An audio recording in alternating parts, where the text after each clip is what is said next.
Hello, Internet, and welcome back to Saturday Night's Apocalypse. Thank you for joining us here today, this lovely Saturday afternoon. We're here to play some shotguns and sorcery and finalize our campaign here today. We've been playing the Princess of the Apocalypse campaign for 23 sessions now, and we're looking to put a bow on it, or what we've turned it into. Because if you've run that campaign, this is has very little in common at this point. But thanks for joining us. Apologies for having to cancel it the last time. We had some changes and people unavailable, so we are making do, and we're finally here to take care of this thing. Before we jump into it, I want to go ahead and announce some of the things that we've got going on the channel upcoming this week, and talk about a little bit about what we're going to do next here. And then I'll let my cast introduce themselves, and we'll get started. So if you are watching us live on Twitch, our next stream after this one is going to be tomorrow. That's Sunday at 4 o'clock. We're going to be playing Thursday's Children, which is a game that is a campaign that Savannah has just started. We had our session 1 last week, and we're playing a game called Vesen, which is a Norwegian or Scandinavian horror investigative game, and it was a lot of fun in our first session. So see what happens this time tomorrow at 4. The rest of our schedule this week, I think, is normal as far as I know. And you can check out a full list of all the shows that we've got going on and the times that we play them at below our faces if you're watching us live on Twitch. If you're watching us on YouTube, head over our Twitch page and you can see everything that we've got going on at this point in the future, because it might be different.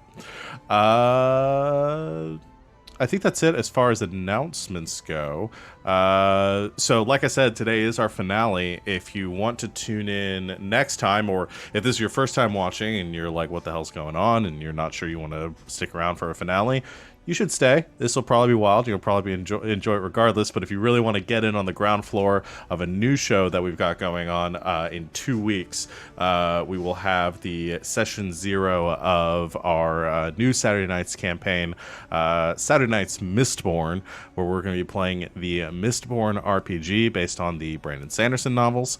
And there's a lot of wackiness. We kind of did a session 0-ish, so I guess it'll be our session 0.5. So we've talked about characters a little bit, and we're going to kind of present those and talk about what we decided, and talk about the world and our crew. It's going to be a lot of fun. If you're not familiar with the Mistborn series, it's kind of a what am I going to say?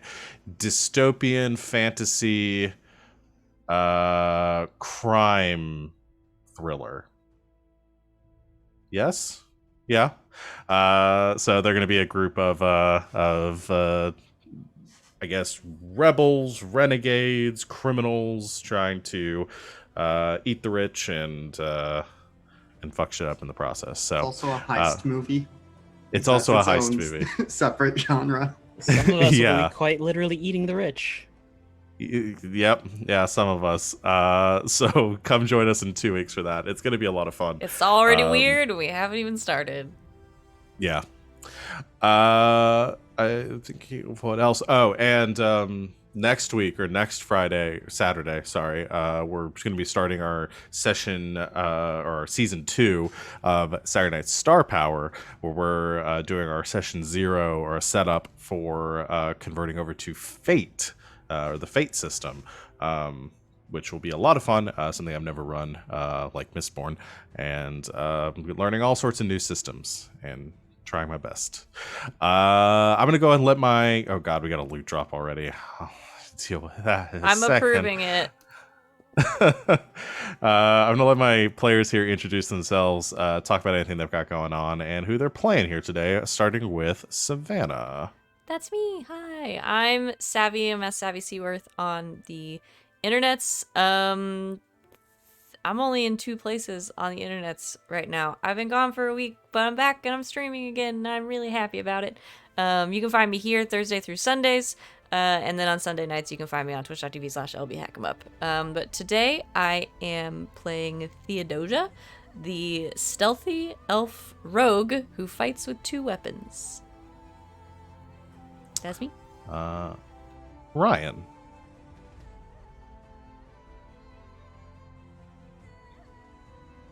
Oh, still.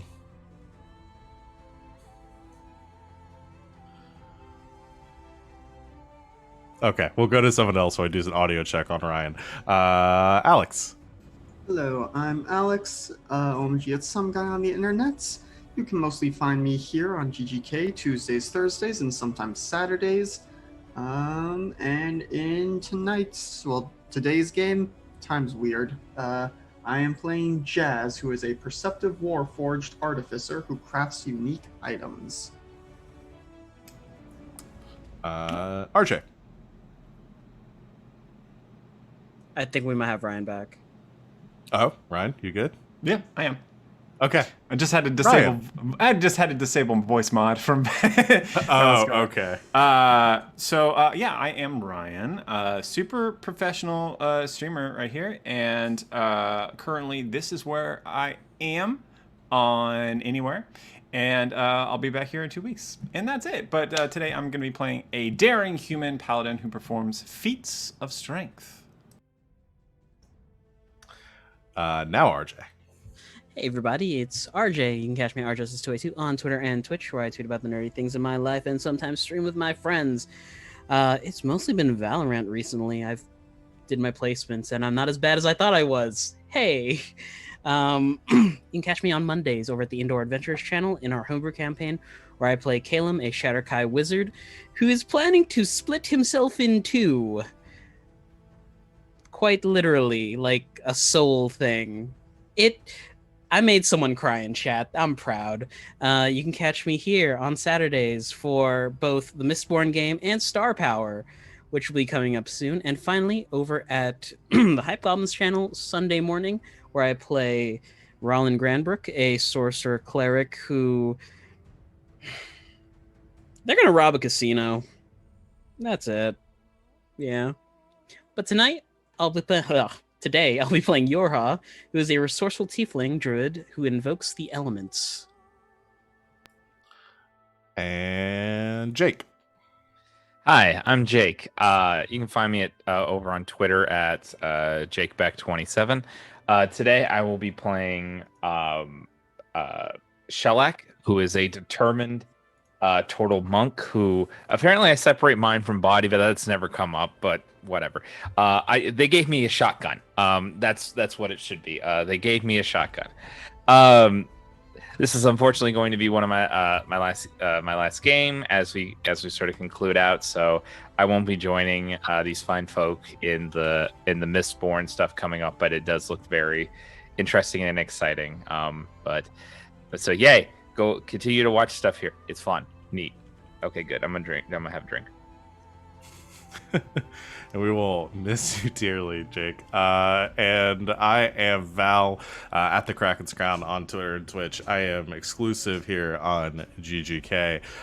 You can find me here Thursdays through Sundays, either playing games or running them. Most notably, I run Neon Souls on Fridays, where we play another Cypher system game, though it's cyberpunk themed.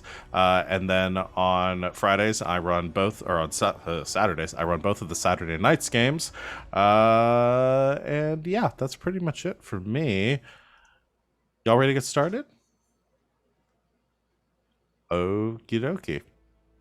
I feel like I should change the music a little bit, but I have no fucking idea what the song sounds like, so we're just gonna go with it. I'll change it if I need to. Yeah, that sounds good. All right. Last time on Saturday Night's Apocalypse, your group, the Whiskey Delegation, has taken out 3 of the 4 elemental cults that have plagued the Desperin Valley and threatened the very security of the world itself. You have stopped 3 apocalyptic events from occurring. The Earth Cult and their plan to unleash a undead army across the valley and its citizens. The air cult, who had summoned an alien invasion, which was threatening the sanity of the denizens of the valley, and kidnapping people to convert them into their ranks. And finally, the water cult, which was summoning or resurrecting ancient titanic beasts from a forgotten age to destroy the last bastions of society. You had defeated all of these groups and their leaders, closing off the elemental nodes that they'd been drawing from. And finally, the only one that is left is now the Cult of the Eternal Flame, which uses fire as their element, as the name would suggest, who have been ravaging through the bandit groups they have converted or brought into the fold, ravaging the cities and townships across the valley, kidnapping people, stripping these towns of resources, and have mounted an attack, one final siege on Summit Hall, the stronghold of the law, the organization that you have joined, or at least joined forces with, and are planning their final attack. You took some time to prepare the siege defenses at Summit Hall, setting them up with turrets and equipment to the best of your ability, and then turned your sights on this ensuing or oncoming force, deciding to sabotage the greatest threat to Summit Hall, these aerial vehicles, the helicopters that the fire cults had been using. You snuck into their camp late at night using Yorha's experience with the cult and the bandits as a means of entry.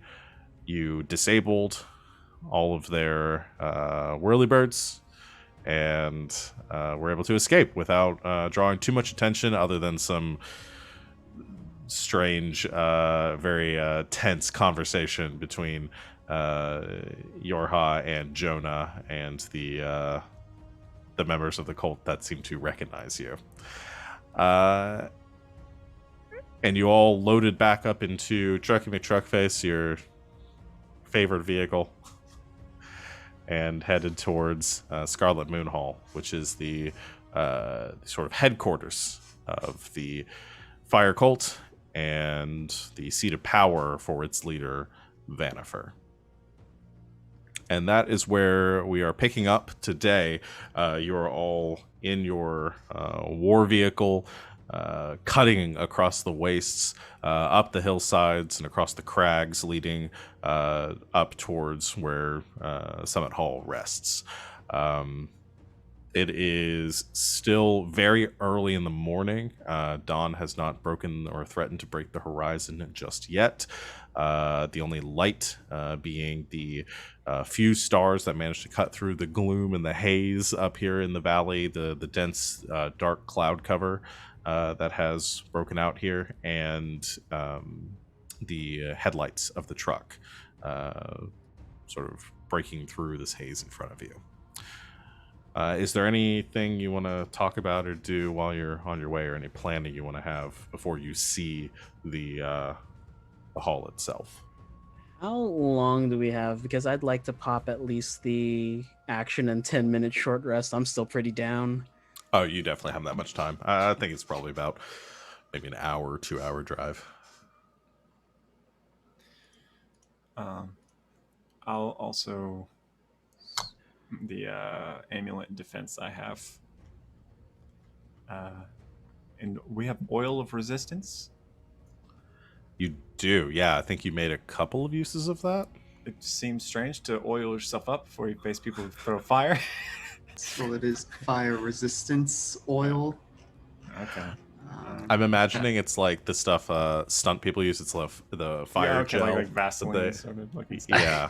I just imagine you. I'm just imagining what was it, the lube guy from the Watchmen TV show? Just that, just coming in like, come on, do it. I haven't seen that, but now I want to. I'm just gonna go ahead. Jonah will lube up, and in I guess in the truck, in a plate with a towel, so it doesn't get on the seat or anything. But Okay. Dude, at least So- cover the back before you do that. it's like a little. It's So, a little yeah, tacky. And then I'll have oil resistance and amulet defense, and that's it. Okay. How many uses of There were the? 4 uses at level 6. So I Okay. think basically all of us except Yorha took one of the uses. Yeah, I have natural fire resistance, so Okay. That will help. Looks like we also got a recovery from the chat. For you, RJ. Oh, Yankees. Nice. Oh fuck. We also have a loot drop. Oh, Yeah. That's why I was raising my hand, was to remind you. It's good because we all We just run over used a bunch of something ciphers in the if we all lather ourselves up. It's just a big Yeah. old circle of putting oil on each other to Can we just protect get fire. a little Can, slippery can my pentagram? can my thing of oil just be like a thing of turtle wax? Yes. Definitely. Yeah, so a lot of shifting around in the back of the truck while everyone is trying to rub this Vaseline substance on themselves. Has a faint sort of minty smell to it, which has kind of cut through the air. Was this a Strawberry. vapor rub? Yeah. Yeah. It your feels very high cool. driving at this point, then, because if someone's trying to apply the oil while they're driving, yours like pull over. Yeah. Yeah, Yorha driving stone faced while everyone in the backs in the rest of the car is trying to rub this stuff on themselves like a like a group of kids trying to get ready for the beach. Exactly. Let's go to roll for this cipher that y'all pick up, and I'm gonna figure out how the hell y'all find it. Somebody roll a D100 for me. I'll do it. 30. Grenade, grenade, grenade, grenade. Okay. It's This more is sort oil. of counterintuitive. It's flame oil. It is more oil? It is more oil. Oh my god. A thick, oily jelly contained in a clay bottle. It doesn't have to be a clay bottle for this. You can put it on a weapon, arrows, bolts, ammunitions. Basically, it turns it into like fire attacks. Oh, I have that. Oh, you do have some? Yeah, you I already have some of flame that, don't oil, you? yeah. Yeah. Can we soak one of your nets in one of those? Ooh. Oh no, it's in a magic net. Okay. I mean, we could net the guy and then toss the oil on them and then light them on Yeah. fire. It's like hold still. What I'm going to say, what happens at one point, you have to break, and something sort of knocks into the foot as it rolls out under one of the seats, knocks into the foot of somebody in the back seat, and you just find another bottle of flame oil. It's like, has anyone been to this glove box in a while? There's some cool stuff in here. From your last road trip. Yeah, that's the best I can do with that. A friendly so vulture is carrying something into the windshield. does somebody want to claim the flame oil?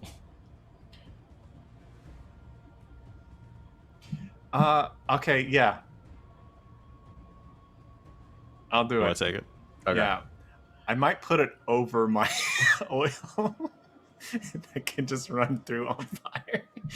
Let's go full Ghost Rider. Yeah, exactly. Yeah. Just on my head. That's Matt right. just it's total intimidation. Like, Yeah. This is apocalypse cloak stuff. You know what I mean? Yeah. Is this gonna be your chrome paint for like a war boy? Just like witness me. Yeah, exactly. And just teeth on fire. Yeah.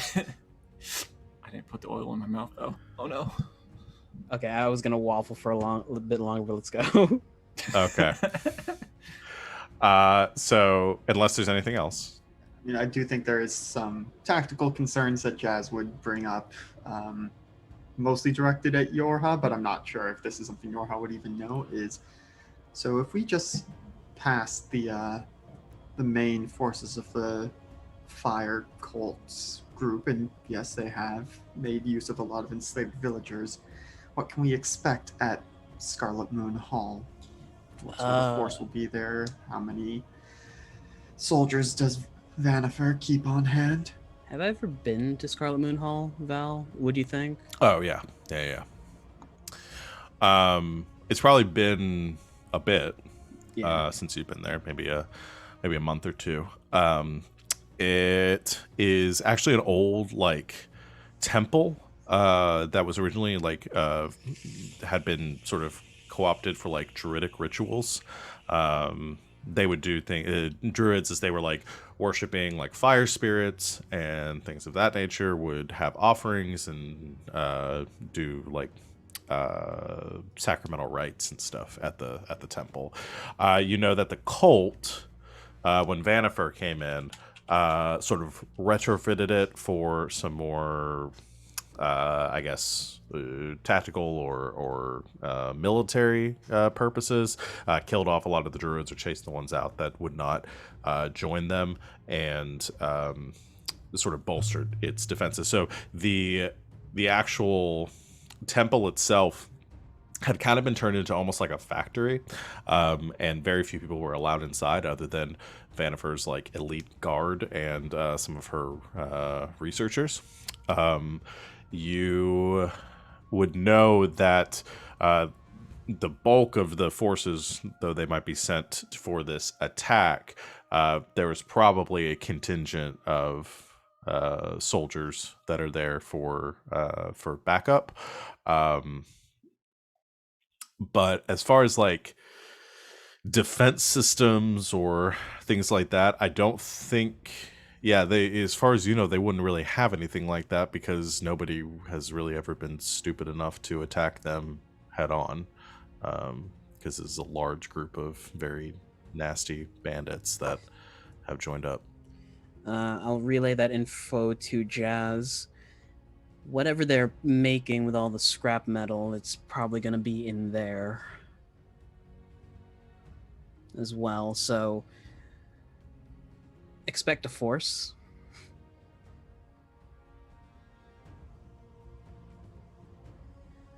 We could go in sneaky beaky like. Scouting it out would probably be better, so that we can determine whether or not it would be suicidal to just charge in truck blazing. I will give you two. You would know that they do have like a perimeter, like a watchtower, a couple like around the like hillside that the cult that the hall sits on, and as far as the last time you were there, they had some like patrols that would go around in vehicles circling the area looking for people coming in or leaving. We have to park pretty far away if we want to conceal Truck and McTruckface. The patrols are pretty frequent around there.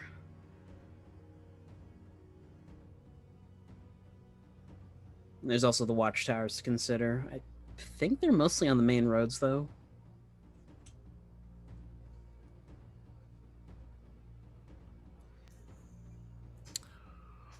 So, Thea, you up for a bit of scouting? Yes. Okay.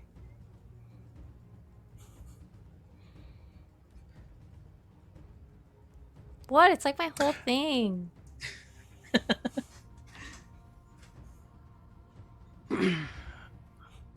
And I with mean, that, I was gonna say, I'm like, I could also help with that. I'm okay at sneaking and hiding. Yeah, Shelly's pretty good at hiding. I'm going to Michelle. Great. So if you need a boulder to hide behind, Shelly, you're on that. I'm not a boulder. I'm a rock. Pilgrims used to ride these babies for miles.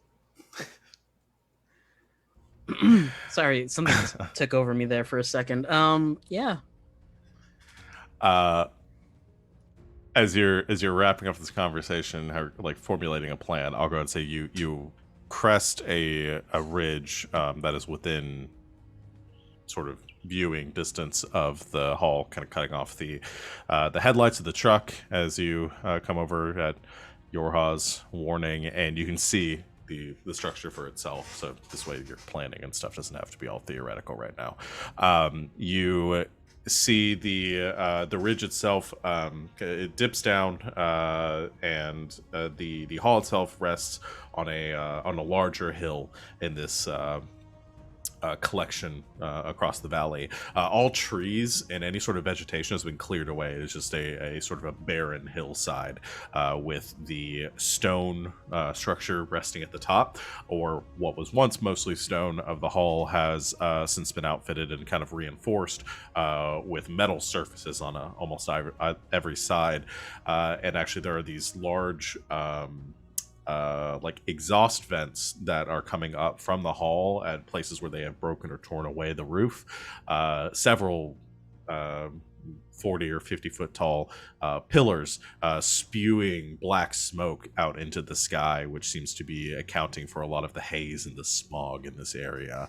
There are almost on top of the hill several, like, looks like waste piles, just massive piles of metal scrap, sheet metal, bits of vehicles, anything they can find that seems to be piled to the sides of the hall itself, and a couple of large, like, work trucks with big like loading beds in the back that are parked outside of the facility too, where it seems that they have loaded or unloaded the metal that they have scavenged from the surrounding towns. There is one road that leads up the hill. It's a pretty treacherous kind of climb up to the top. It's eroded and pretty steep. The road itself looks like it's fairly safe to traverse and wide enough for vehicles to pass, probably 2 or 3 at a time. There is a watchtower kind of halfway up the hill on this side that you can see some light coming from. There is actually like a spotlight that is on top that is strafing down the road and kind of casting long, wide arcs across the desolation between you and this hall. And you can also see some light coming from the hall itself, indicating that there are definitely some people up there.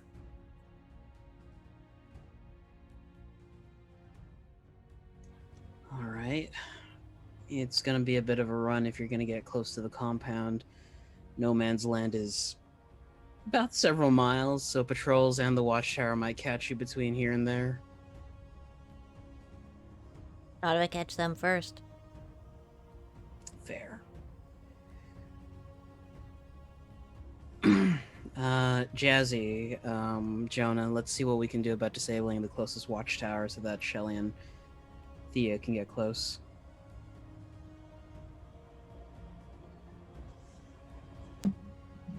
Right. Let's consider our options. If we still had our turret, we could launch something at them. Holds up rifle. I can make a distraction. What kind of distraction? Oh, the kind when my head is on fire on my motorcycle. You know, I like your gusto, like, a lot. It's a pretty good distraction. That sounds Pretty good awesome. distraction. Like, let's not lie about that. If I were a watch person and I saw someone on a motorcycle with their head on fire, I would be very confused and terrified. Do you have, like, a helmet we could smear the flame oil on instead of just Don't bare need it. face? Don't need it. Got this oil. Underneath. Jelly oil face. I'm fine. Jelly oil face. Okay. Okay. Okay. In your estimation, Yorha, are the lower level members of the cult likely to believe that such a site might be a fire spirit come to do fire spirit business, or will I'm they? gonna sell it. I'll sell it. Maybe we can make them think that Jonah is their new leader.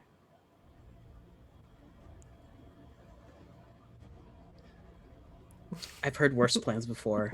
Yeah, sure. Let's You've do heard it. worse plans that I've come up with before. You know what? I'll let you decide if this is a good idea. Let's just see how it goes. And then you can say that you're right later. How's that sound? All right. I'm gonna point out too the flame oil. I'm gonna allow this use of it too. It lasts for 24 hours Yes. Okay. once it's on fire, and it doesn't damage the thing that it's on fire over. So it won't even like you can still have the oil in case something tries to Okay. burn you, but So you're telling because me it's Jonah could do a flaming headbutt on someone? yeah. Yeah. Yeah. Well, I mean, this is what this whole thing has been leading up to. This is all that I've been wanting to do this entire time. All right. But first, Yeah. could we say Yorha makes some charcoal and then also grounds some chalk up into some dust? He's going to just basically blacken out Jonah's face and make like a skull over it. Yes, please. Yes, please. Okay. Flaming skull head. Yeah. Hope we don't get any takedowns because of this. Also, as I go, I've never heard of this before. the Iron Fang, as I drive, I'm just gonna kind of drag it in the ground behind me. So, and Can you set it on fire too? well, if I have enough of this jelly, Oh, idea. As if Jonah's like on top of the hill behind him, I'll lean the Inferno Cannon up into the air to make a flamethrower gout behind him. Okay. Okay. So you have one the jar gives you one use. So you can do your head or you can do your weapon. Or you have another jar of it that Yorha has if you really want to commit to this bit here. I'll commit to this bit. Okay. You want to spend both jars. I mean it lasts for 24 hours, so this is gonna last the rest of this campaign. perfect. Could I use my flame oil to coat the wheels of the Iron Fang? of Their fire wheels. Of the motorcycle? bike Or or- the bike, sorry. Yeah. Okay. Yeah. If you want to do that instead of doing the weapon, you can. Tires is better. Tires is But better. Fire better. Fang. We could have Fire Fang, but I want to do like fiery Tron marks as I drive around the. That's what I want. Just leaving. Yeah, just leaving trail. like trails. Okay. So And then I might based on like what- do like a rude pattern as I keep going. Rude pattern. So is this turning The from a rudest. distraction to y'all's plan of approach right now? Well, I'm still going to sneak his backup, Yeah. but this is a Yeah. good plan. yeah. This is a Yeah, very I'm good not gonna Yeah. not let Ryan do this. Well, I So- also like our distraction is now turned into, instead of distracting them, we're now going to entertain them, which is far more distracting. and Incredibly distracting. potentially recruit them. Yeah. If this Right. goes well. There are druids in there who were forcefully recruited into our ranks. If they have Yeah. a new god. Turn him. Also, Our new if there's god like, has a flaming motorcycle. I know you want mentioned that. the scrap piles. If there are any around that have like a flat panel that I can use as a ramp at any point, just to like punctuate this whole thing with that, would def appreciate. I would alter Yeah. my route to make that happen. Okay. It's the finale, baby. Let's do it. You know, when I talk about, I say this every session about, I don't plan much for these games because there's no way in hell I would have ever seen this coming. All right. It's inevitable. So you You let him smear have a the flame- motorcycle. You didn't see this coming. You gave us a No, 'cause motorcycle I and a was too- fire cult, and you didn't. I was think, too distracted Oh yeah, Tron by Ghost the- Rider. by the Solid Snake, Metal Gear Solid. That was a bait and switch. Bait and switch. Yeah. To see the, Got 'em. the Ghost Rider coming. Yep. You got me. Okay, so Jonah is going to be on the motorcycle, all flaming as a distraction / god. Yorha is going to try to contribute to this using some fire blasts from the Hellfire cannon. the Hellfire cannon. Are you going to be on the motorcycle or just like as he's hiding somewhere as he approaches to do something? My idea is that we're on the crest of this hill. Yorha Yeah. lays down on the back of it, points the Inferno cannon up, and just lets out a few gouts of flames. Okay, but sorry, as as an announcement or proclamation of the fire god cometh. Gosh. Okay. Now this is like Fury Road. Is that what it's called? Or Yeah. Yeah. Okay, and then Shellac and Thea are going to try to use this opportunity to sneak closer or inside. Yeah.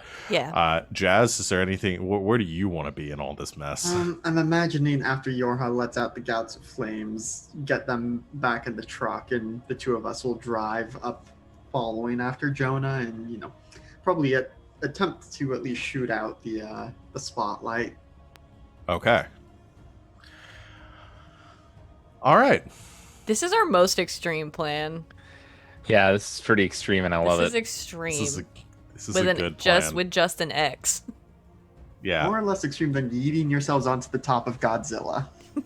That wasn't a plan. Yeah, That's that's true. Yeah, There was no foresight there. That was That was- well shit. well, that was improv, baby. We yes and that one. All right. So, Thea and Shellac, as you all sort of idle the vehicle, trying to keep it hidden over this ridge. All of you retreating back to prepare Jonah a little bit, getting the fire oil applied and the makeup applied for this distraction, getting on the wheels of the bike as well with the second jar. And Thea and Shellac kind of creep off, like trying to stay out of sight as much as possible, sneaking off towards the road that's leading up, but waiting to kind of head out into the open past some of the cover that you found until this distraction starts. So Jonah, you mount up on your motorcycle, getting ready to rev the engine. Yorha lays back on the ground or reaches the hillside, points the fire cannon in the air.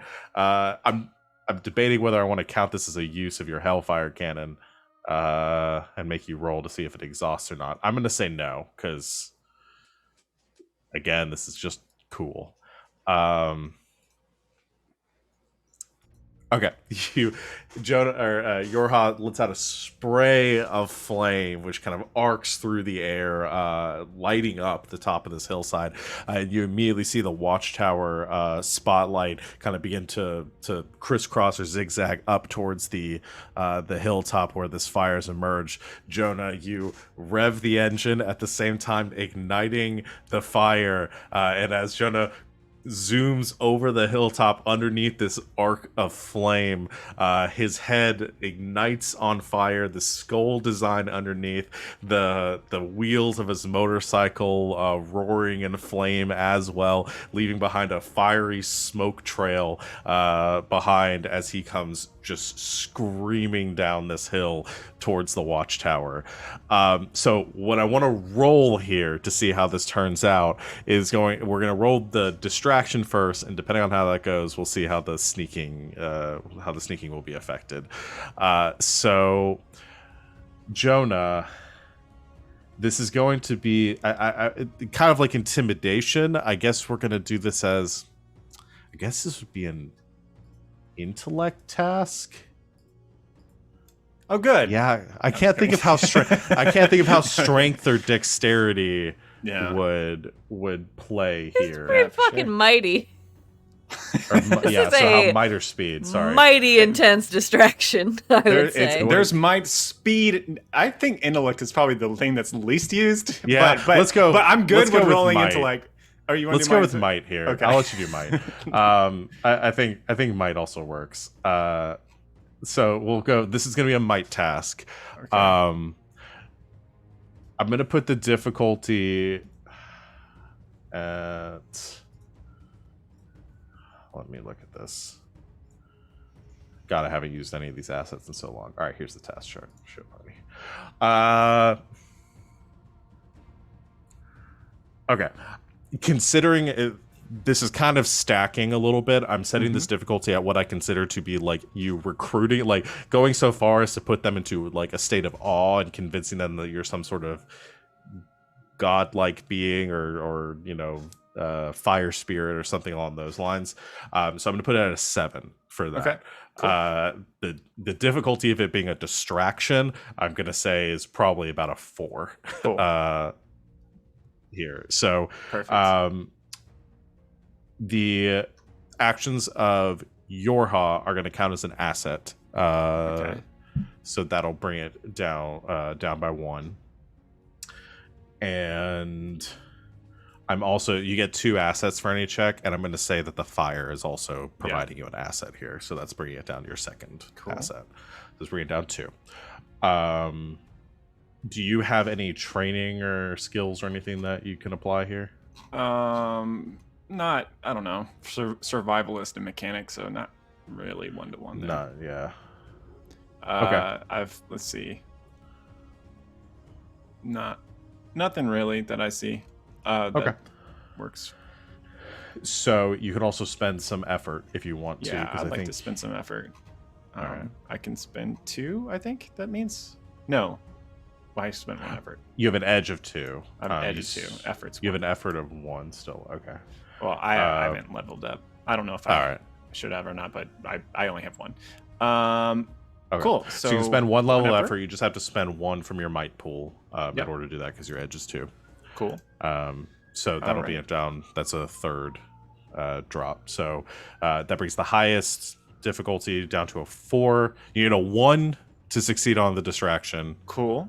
4 is the difficulty of like the conversion here. Okay, cool. Well, this distraction is all I really want. So everything else is just gravy. Fantastic. So and then I roll might, and it's an 8. Okay. You roll an 8. I'll also give you the option because you do have a lot of XP banked. You can also spend an XP to reroll if you want to try a second roll. Why not? Why not? I'll remind everyone that since we're in finale territory, if you have any extra XP, that might be a good way to do it. All right, I got a 12. So that succeeds on the higher difficulty then. So I would consider that worth it. Because instead of pulling any sort of alarm or anything like that, you just watch as the spotlight kind of stays in one place as the individual manning it has stepped away from it. You just barely make out their shadows behind like just the bright light. There are a couple of people up there, and they just are like leaning over the railing, staring out at Jonah as he comes just roaring past, seeing one of the piles of scrap metal down here, a conveniently placed sheet at the foot of it, and you go ramping up, like going to almost eye level with the with the watchtower. Oh my god! As you're riding Is there past, like a slow turn of the sky? Yeah, you just see 3 fire cultists in their red garb with the leather, like black leather straps with like the red paint kind of smeared over it, and they're just looking at you dumbfounded and a little like shock and awe as you are in slow-mo kind of gliding past them, and you hit the road again and begin to like, are you going like up the road like towards the temple, or are you just gonna kind of ride around down here for a bit? Well, I think initially thinking of doing like a Joshua Jericho situation, but now I'm already in, so I'm just gonna keep going to the heart, I guess. And then once I'm in, maybe loop around to try to get focus away from their ingress, I guess. Or whatever makes more sense in getting attention away from the scouting team, because I can stay out and not go inside if that helps more. Yeah, you're gonna have about the same effect on all of the cultists in here as you are. You create as you begin to circle around and drive through like the workyard and stuff here. Nobody fires at you. Nobody starts attacking you. Everyone just seems shocked. I think a few people like kneel on the ground and like bow, like thinking of you as some sort of harbinger of the apocalypse that they are trying to bring. Okay, so while that is happening, stealth team, you have a really good distraction going on right now. I don't. Yeah, I'm gonna have you roll, but it's really not going to be a difficult task. I'm gonna put this at like a 3.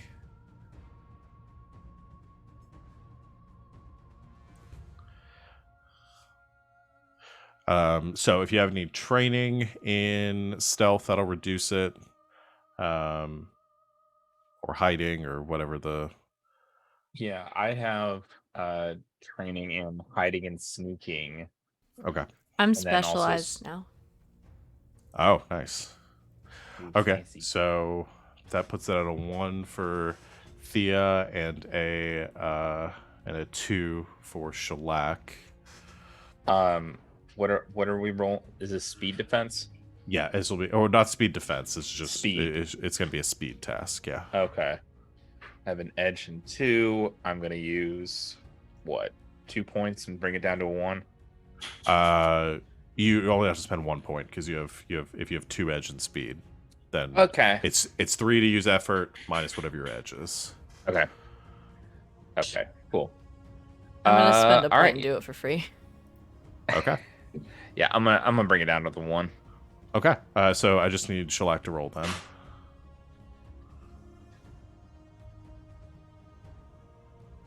Levon. All right, you succeed.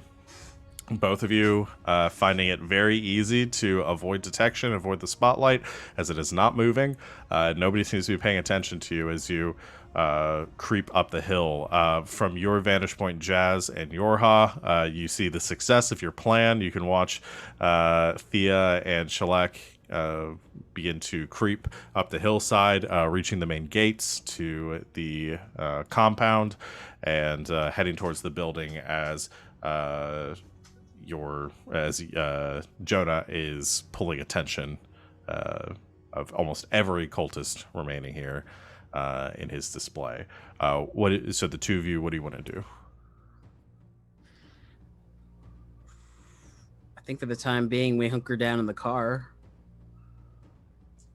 I did have the idea to saunter out into the middle of the field and start like barkering in the Herald of Destruction. So, probably should have thought of a suitably deific name for Jonah so that we could arrive proclaiming to be his acolytes or something. Oh, I got something. You want to do that now? It would probably be better for us to be closer to the others for when things inevitably go wrong. Cool. Yorha is going to ask Jazz to drive as he's going to clamber up to the top of Trucky McTruckface, plant his staff down to keep himself balanced. Just slow drive in, and he's gonna do his best to herald in the Herald of the Apocalypse. Okay. So the two of you, Thea and Shellac, you make it to one of these large like metal piles on the side of this like loading area of the factory without being seen. Jonah is doing donuts in the middle of the compound, kicking up dust and fire as he is continuing to draw attention to himself. There's a whole crowd of cultists that are watching this. Again, all of them seeming distracted and enraptured by this display. And at that time, Jazz, driving the truck with Yorha on top of it, comes slowly riding through the gates, and the two of you see a couple of the closer groups of these cultists turning and looking at you as you enter, as they're expecting some sort of second god to approach. Some of them looking a bit wary and beginning to reach for like weapons tentatively, but you have a moment to say or do something if you'd like. Okay. Yorha gestures with his staff over to Jonah, and he yells, "Behold the Radiant who brings rebirth to the world! Shun the non-believer, Vanifer!"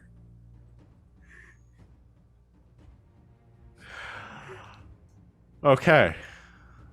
Jazz, you want to add anything here? I think is revving the back tires of Truckee just to make the tires put out some smoke. It's not much, but it's a subtle effect to bolster the appearance. Okay. All right. This again would be a difficulty 7. This would be an intellect because this is more powers of persuasion here.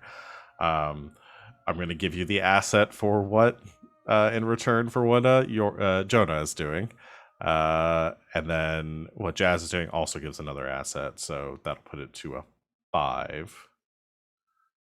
You're muted. Actually, it's a difficulty 6 because I have an inability with interaction with non-elves. Okay. But I am going to burn 3 effort to bring it down to a 3. Okay.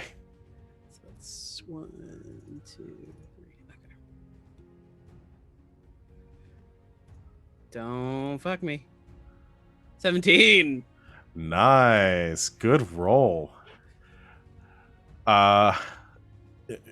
One of the cultists like near the actually is like who came running down from the watchtower, which has been abandoned at this point, and is standing at the edge of the gates and is the one closest to you right now. Who has looked back and forth between this display that Jonah is continuing to put on, and looks to you and kind of steps up, a hand off of their weapon, and says, "I don't understand. What did we do? Venifer was supposed to save us." Venifer is a false prophet.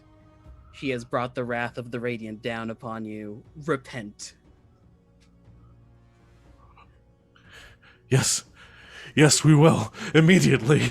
And they begin to turn, and all of them begin to bow towards Jonah. I would say at this point has maybe come to a rest at the center, sort of still spitting some tires and kicking out gravel and fire, like flaming gravel, like meteors, like cascading down behind you towards the factory.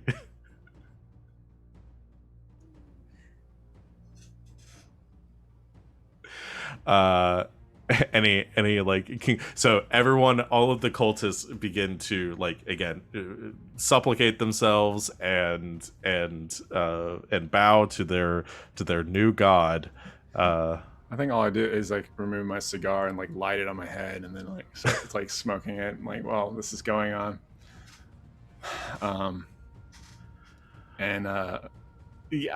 think, well, Jonah and myself just super surprised this is going this well and don't want to say anything to mess it up. So, That's fair. I'm also surprised this is going this well and don't want to say anything to mess it up. Yeah. So while everything out here is kind of peaceful, and you have the ears of all of the probably like 30 like workers that were here, these like kind of lower level bandits that have been left behind to carry out some of the more menial labor that is needed to keep the factory going, are all bowing and scraping in forgiveness to their radiant god before them. back at the ranch, let's do a little bit of sneaking, get a peek inside the building before anything too dramatic happens out here. Thea and Shellac, you have reached one of the like side entrances of the building. You can hear this proclamation going out front, and the crowd beginning to chant in forgiveness to their to the Radiant Herald. What would you like to do? Are they I calling think him I'll Harold? I thought his name was Jonah. I was just about to make that same goddamn joke. I was about to make that same joke. I'm like, who's Harold? Who's Harold? Oh, well, as long as it works. Yeah. Oh, Harold you know helped us what? out. Fake name.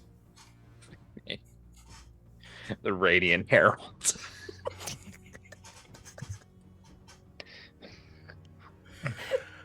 That's all we do. I'm gonna try to get in this building. Okay, it's not locked, so there's like a side, like a one of the sliding like loading bay doors that's closed currently.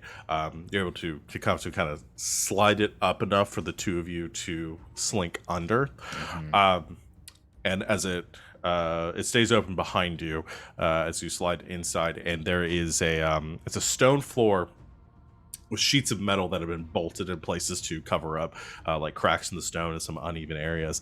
And there's just this loud sound of machinery, just ka-doom, ka-doom, ka-doom, that is continuing to resound through this this cavernous space. All of the walls and interior have been stripped away. It's just one large sort of interior room that the structure being supported by metal pillars and scaffolding that has been erected in here.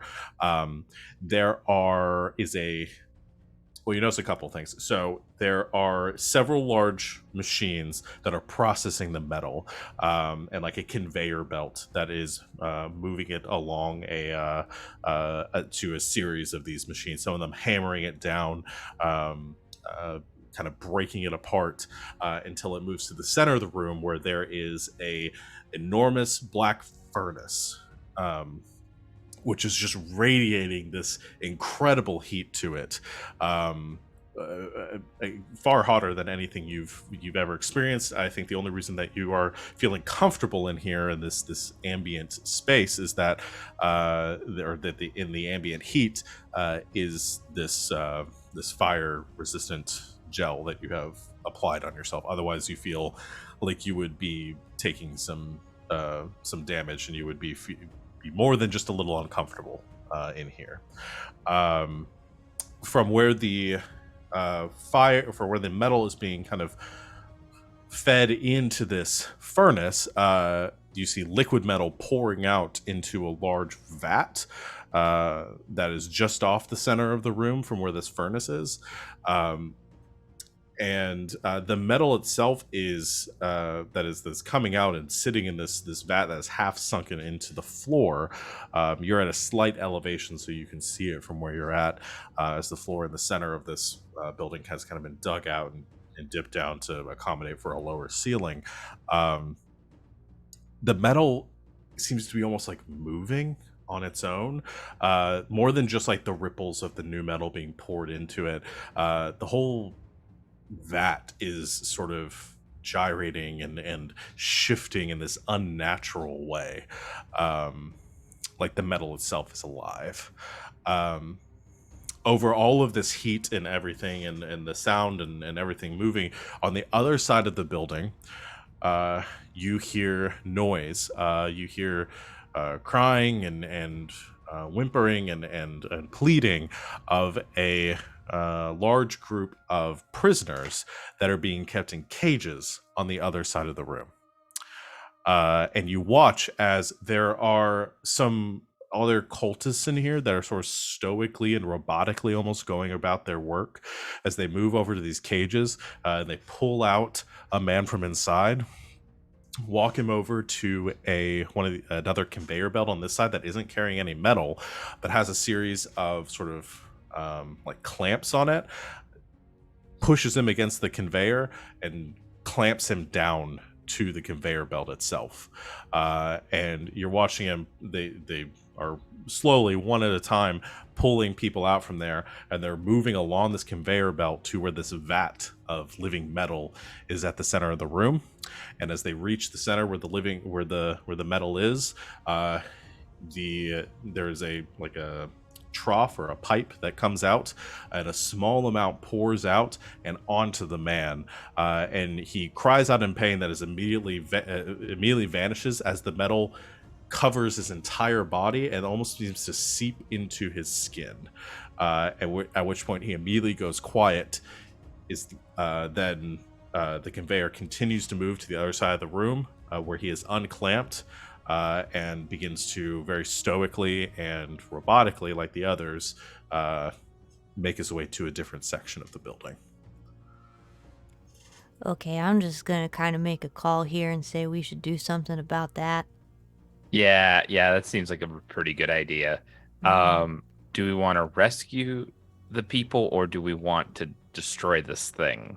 Both. Yeah. Let's break it. Okay, let's break it. How do we break it? There's gotta be, like, either scrap or, like, tools laying around somewhere, right? I find, Or like, a crowbar. Or like a control panel or something. Oh, where yeah, we that can, too. Or just like press buttons. RJ,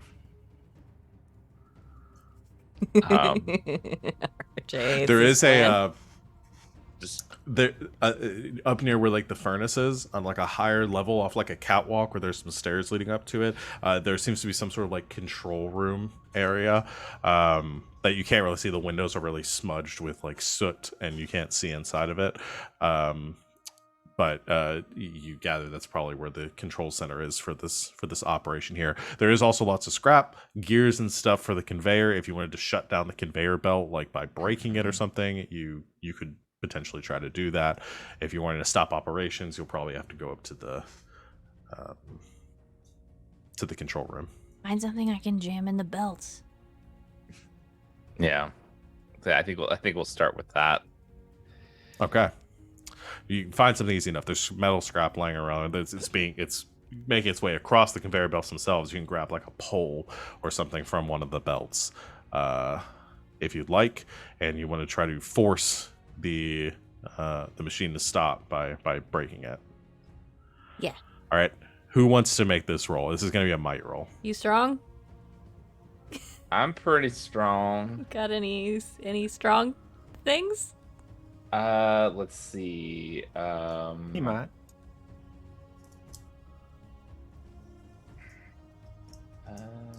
No, that's perception.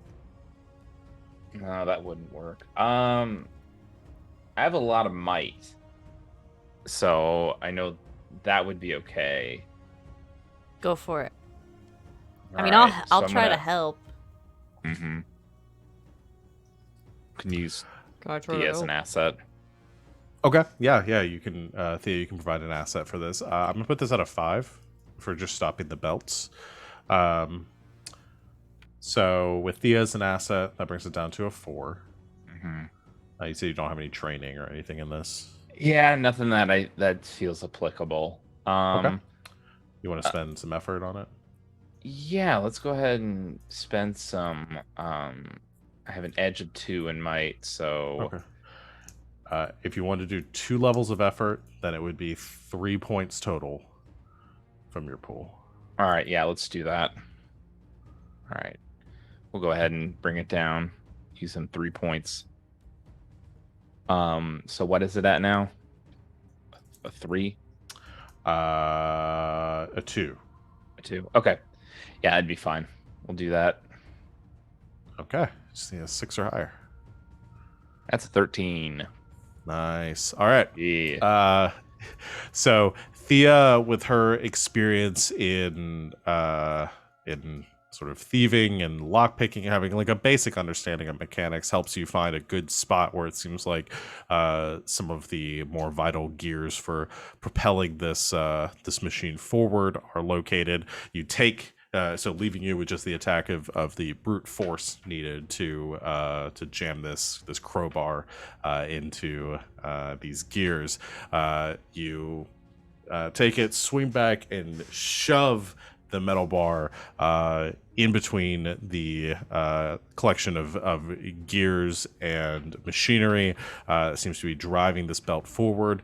And as this happens, there's a large sort of like wrenching noise of the machine stopping. As it's sort of trying to force itself forward, and there's like a screeching, whining noise as everything begins to come to a halt, and the conveyor stops moving. Hey, we did it. As soon as that happens, the people across the room, the cultists that were pulling these prisoners out, immediately respond to this and begin to run across the room towards the now smoking machine, which has malfunctioned. Two of you want to try to hide? All right. And put this at a 6.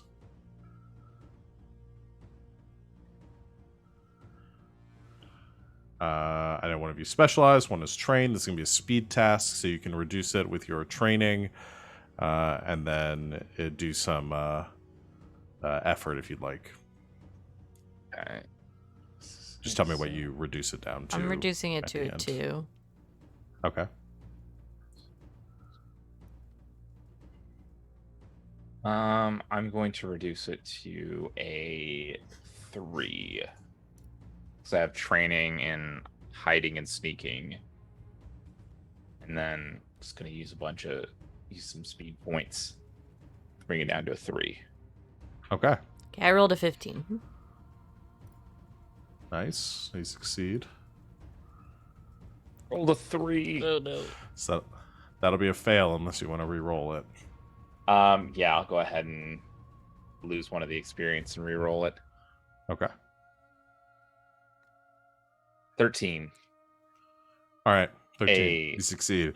The two of you go kind of moving across the room and like slide back under the bay doors. So you're just on the other side of that wall as you see the cultists beginning to run across the room to look at what's going on and try to figure out how to fix this machine, though it doesn't seem like it's going to be an easy task for them. As you all are outside the building and everyone else is out front in this kind of standstill moment, I'm going to use an intrusion here on, I guess most notably for this, it would be Jonah. And you can give an XP to one other person. As this, or you can spend an XP to reject it. As somebody the doors of the factory open and somebody begins to come outside. Oh no, I'll accept this. Okay, who do you want to give the XP to? Yorha, because I'm not gonna be speaking. So I'm just gonna sit here burning. Okay, the doors open, and flanked by a set of very tall, stoic-looking guards wearing metal masks on their faces and brandishing some wicked-looking, kind of crudely made, jagged swords, like great swords to their sides. You see a woman with red skin and large curling devil horns that kind of dip down behind her head and then curl back up to either side, creating a rather imposing silhouette, wearing just bright scarlet-colored robes lined with gold, without a hint of ash across them, and she steps out onto the like the front, say like the stairs at the top of this this courtyard here outside this hall that has been converted to the factory, and yells over everybody in a very angry tone. What is going on out here? And the entire crowd is sort of quieted at this moment as they see their two heralds in front of them. She looks down to you, Jonah, and she says, "Who the fuck are you?" I'll just rev the engine just a little bit there. just give it a little bit of a gun. And then kind of like just wait for a little bit. Am I alone? No. Okay, No. yeah, you're there. Okay, just making sure. Cool. Yorha and Jazz are there, yeah. Okay. Yorha looks up to Vanifer, sweeps his staff over her. The Herald does not appreciate what you are doing here. I'm sorry, do you want to take that again? Herald? The Radiant Herald. Ta-da. RJ saying. The fuck is a Radiant Herald? Someone who's going to usher in an age of rebirth, unlike what you're doing. You all, kill them. He is the true prophet of the plane of elemental fire. You have twisted lies into the minds of these people and turned them for your own petty, selfish gains. The Radiant Herald will make sure that their efforts are put towards the good of all rather than the good of the one. She looks over towards Jazz. I assume Gaz has gotten out of the car at this point. Yeah. Looks confused and then back out to the crowd that doesn't move at her insistence and seems very conflicted right now, and hasn't moved to attack yet. She yells out again, "I'm sorry, did I stutter? Kill them now!" And none of them move again, and you can see her red skin beginning to grow even redder as she flushes in frustration. But the words that the convincing between Jazz and Yorha and Jonah seems to have kept this group made this group at least consider changing their alliance.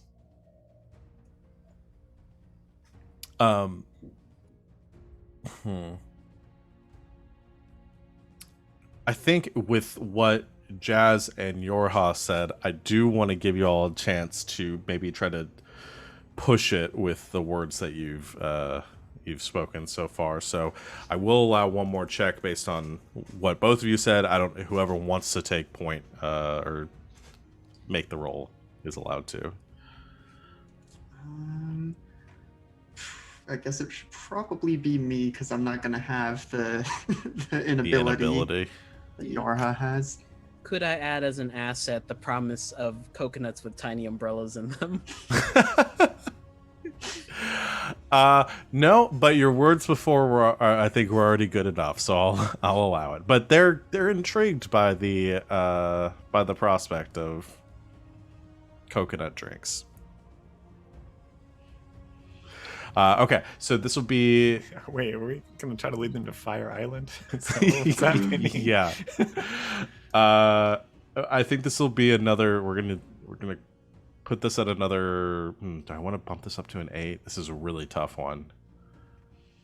Yeah, I'm gonna say this is an 8. This is a task worthy of tales told for years afterwards. Okay. This is the final push to get them to join your side. Right. Just looking at what I'm trained in to see if any of this would be useful. Oh no, go ahead. I've got either intimidation, finding, noticing small details for, pointing out the elemental plane business, or that might even be magical knowledge, which is specialized. I'm grasping at straws because this is an 8. That's a lot. Yeah, I definitely think intimidation applies. Okay. I don't know about magical knowledge. I mean, you did use a lot of big words there. So I'll give that. I'll let you use. I'll let you use your magical knowledge here. You made it sound legit. So All right. So that alone brings it down to a 6. Yorha as an asset brings it down to a 5. Is Jonah also an asset in this, or is that already kind of rolled in? I'll let that carry forward as an asset. Okay, so that brings it down to a 4. I'm gonna use my versatile thing, which bumps an action down. Right. So now it's a 3. I'm assuming this is an intellect roll. Yes, it is. I'm gonna spend. Let's see, I've got an edge of 2, so 1 effort, or 1 point to do 1 effort to a 2, and then it's 2 more points. Yes. Okay, so if I spend 3 points, I bring it down to a 1. Mm-hmm. Now watch as I get a 1 or a 2. Still a 10% chance of failure here, y'all.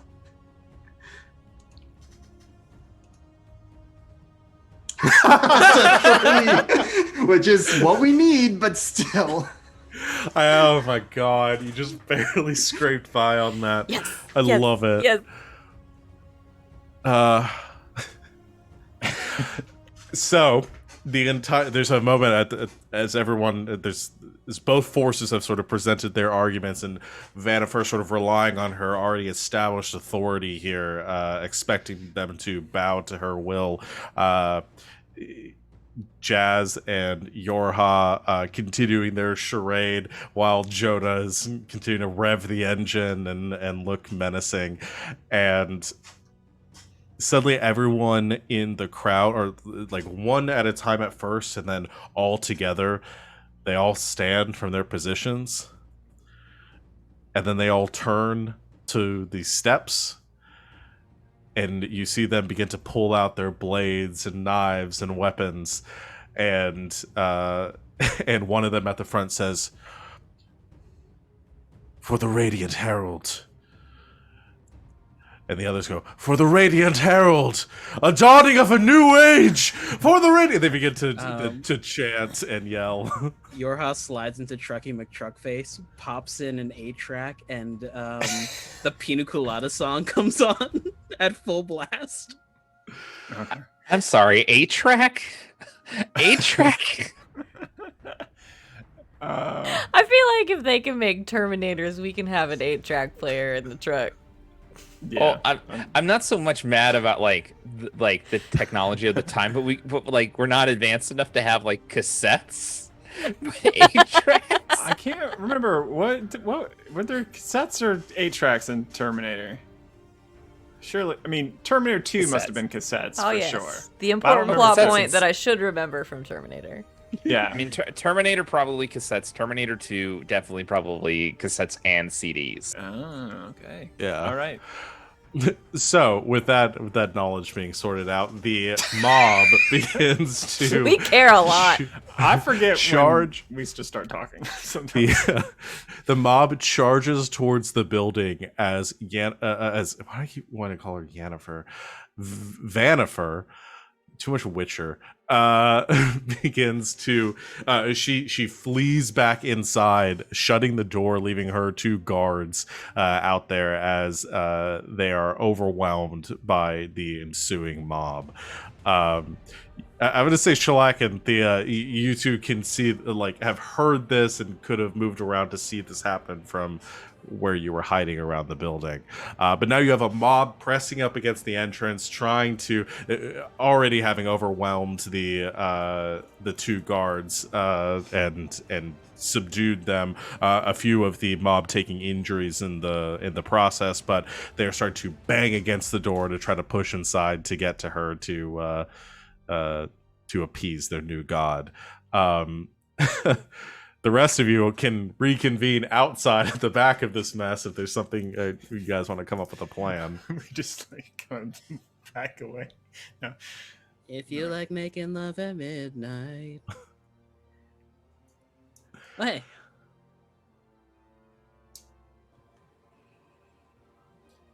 Oh, but I'm just staying there. I'm gonna stay as a if anyone goes like, oh, should we do? Oh, he's still there. He's still there. Good. No, Just continue to rev the engine. Yeah. Okay. If I was thinking of trying to drive the motorcycle through the door, but they're all in the way, so I'll just let them take care of this. I mean, what? So good news. What do we were you all want to successful. do? I want to drive up the steps and go through the door. Really? Tell him to get the fuck out of the way, Harold. They'll do it. They'll do whatever you say now. You have an army. All right. Yeah. I'll just I won't yell now, but I'll just Oh, what is he saying, Princess Bride? Does he say move and get out of the way? It's like anything. I'm trying to do a reference, but I can't. I'm just never mind. I just scooch, and then The ancient words from the before time. Scooch. And they scooched. I'll kind of like spin around a little bit and like get a more of a head start, and then start going full speed. Okay, you they all begin to move out of the way except for the body of one of the guards that's at the top of the top of the stairs. You rev the engine and go flying up the steps, planning on sort of battering through it with your own force and that of the motorcycle. This will be a might roll. Okay. I will put this at a 6. Okay. Cool. I'll definitely use. Can I do effort more than once a session, or no?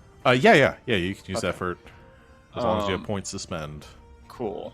So, and can I do more than one effort? I heard someone do more than one effort. Yeah. So you're still tier 1. Everyone else is tier 2, and I don't know how that happened.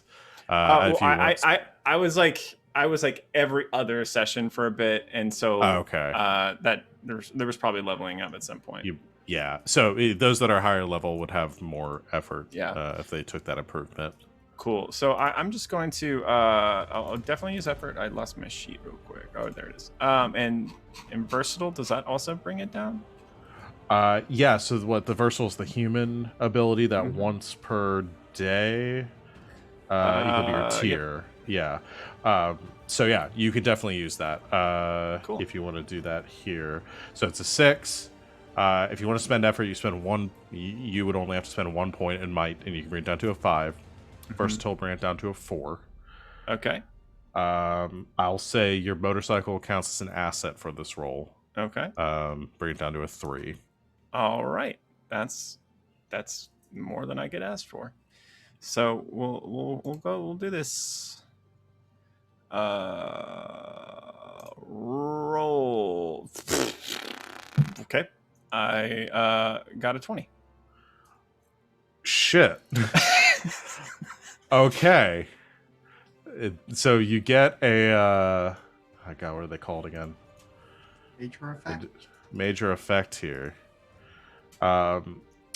There's consider it's not like normally with like attacking and stuff you get like additional damage or some other things, and there's some like sort of specific things that can come from major effects, but we can also just interpret it as like something like incredible happens from this effect. So here's what I'm going to offer here is you go flying up the steps, sort of ramping off the top, your motorcycle crashing through the doors, which splinter and fracture inwards. Your motorcycle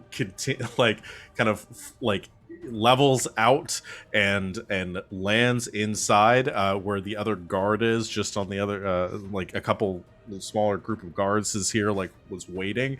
The doors crashing into a couple of them, and your motorcycle then slamming down on one of the last two that were in the middle, negating a small combat encounter that would have happened on the other side of the door, as they are all just destroyed by the carnage as you have made your way inside, and the cultists come flooding in after you, cheering praises to the mighty herald, slayer of doors. Whew. All right. really pushing my luck here. It has to go bad. It's supposed to go bad. Here's what I am going to. Well, speaking of things going bad, I will offer you an intrusion.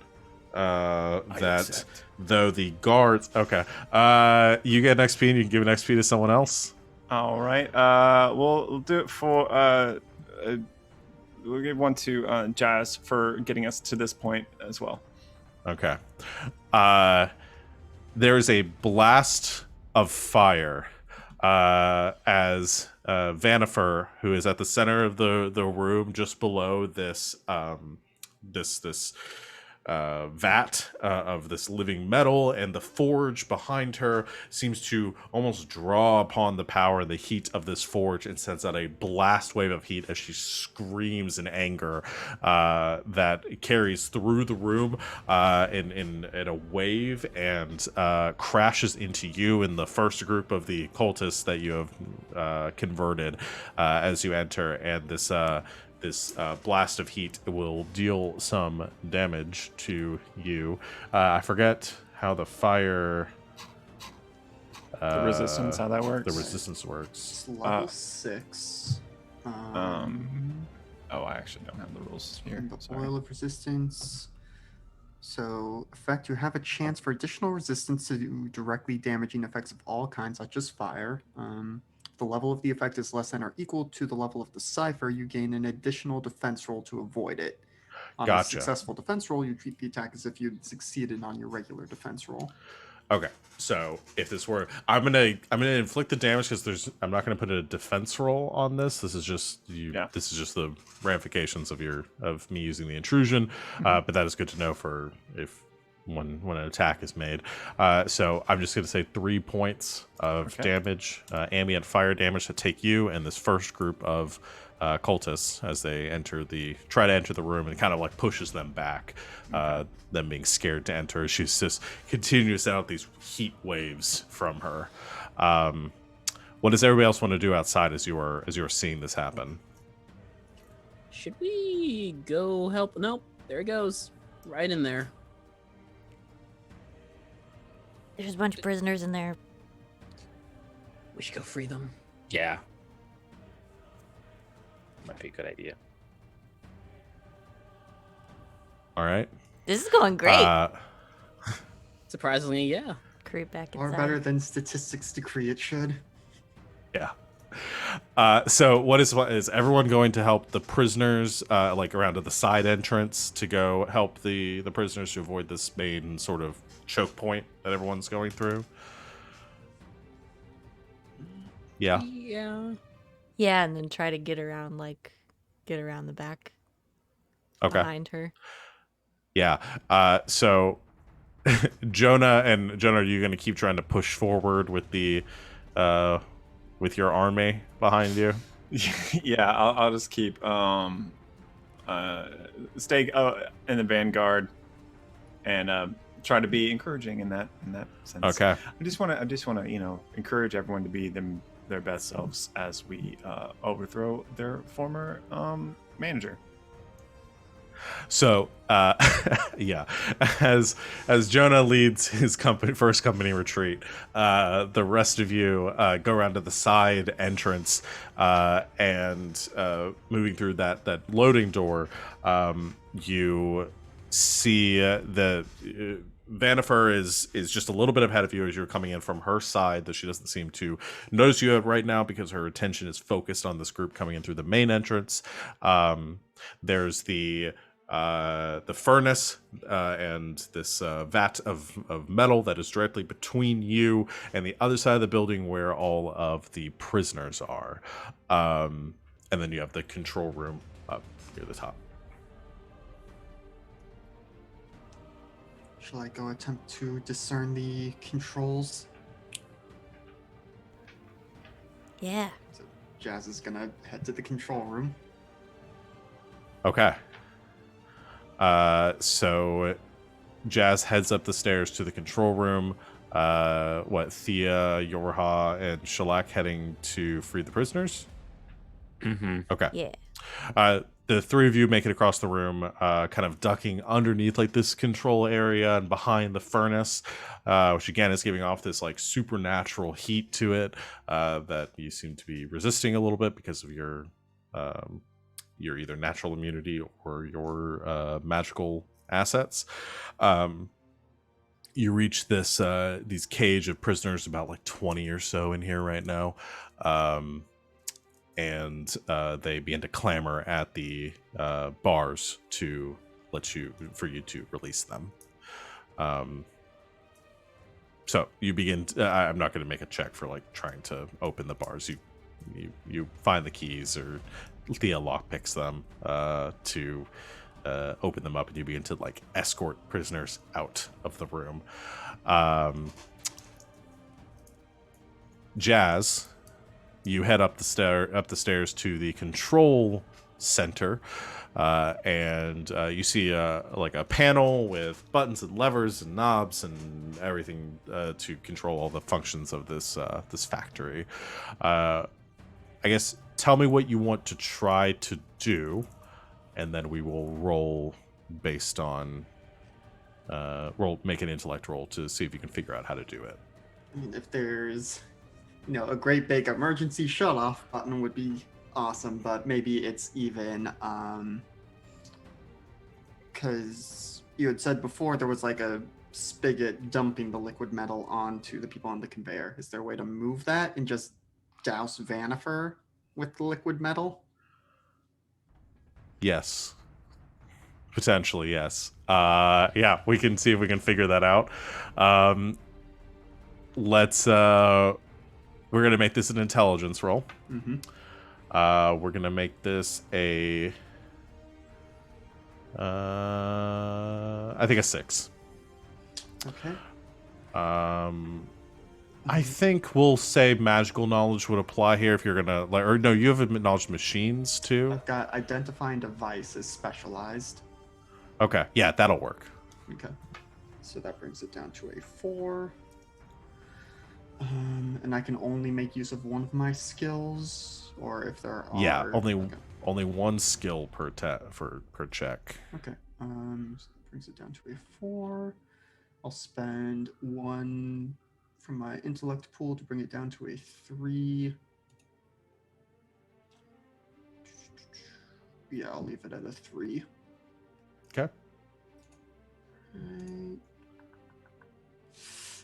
Okay, that's only a 7. With a task like this, I will say if you want to be able to try again, you can do that. It's just going to take more time. And stuff might happen while you're doing that, or you can spend an XP and level of effort to... or you can either spend a level of effort to try again, or you can spend an X and have it take time, or you can spend XP to just re-roll the die for this check. Let's do the XP for now. New D20. Same number. 7 again. Okay. Okay. Is effort and more time still an option here? Yeah, effort and more time is an option. So you have to spend 1 level of effort just to do it. You can spend, if you have a second level of effort, you can still do that to bring the difficulty down to make it the same number as it was before. Okay. But we'll have to do that in a second. So you can do that. You start working on the levers, trying to figure out how to work the machine and how to get to do what you want. But it's taking a little bit more time to figure out because it's pretty complex. Those of you that are... Jonah, we'll go back to that. You are pushing through towards Vanifer with your army as she's setting out this, like, beginning to build up for another heat blast. What do you want to do? Okay, well now I'm gonna keep being obnoxious, and I'm gonna ride my motorcycle to her, but and then I'm gonna ditch the motorcycle at this point because I think we've already covered it all. We've covered all that, and maybe kind of I feel like I've seen this somewhere, but like try to like clip the front tire on something that kind of sends me like catapulting in the air at her, like with the hammer, and tackle her or strike her. My goal is more to just like prevent the blast more than anything, so probably not actually hitting her. Okay. Yeah. We'll say this would be a might check then, more for like a feat of like athletics or strength. All right. Well, Famously, I have strength. All right. Let's see. So, I think I have something because with these kinds of things. Oh, because you're trained in carrying, climbing, jumping, and smashing. That's what it is. As an athlete, yes. And then I'll spend an effort on this as well. Okay. So for her, hold on, I gotta look at her difficulty here.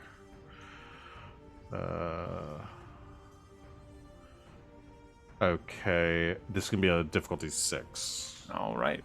So with the strength, does that act as an asset here? The athlete. The athlete thing is a training, so you reduce the difficulty because you're trained in it. So Okay. start at 6, 5 because of the training as an athlete. Because you're still using the motorcycle here and have launched yourself forward. You've lost the motorcycle for this now. Yeah. It will count as an asset one more time, and so that'll reduce it to a 4. Cool. And I'll do an effort. Yeah. I'll do an effort, and I'll give it a roll. Okay. Right. So difficulty 3, you need to roll 9 or higher. Right on the money, 9. 9, awesome. So you leap through the air, catapulting forward. You come slamming down on her, like pinning her to the ground with the bar of Iron Fang kind of across her throat. She's pushing back up at it. Has lost her whatever magical concentration she had on creating this effect for the moment, and her attention solely focused on you. A very literal fire burning in her eyes in anger.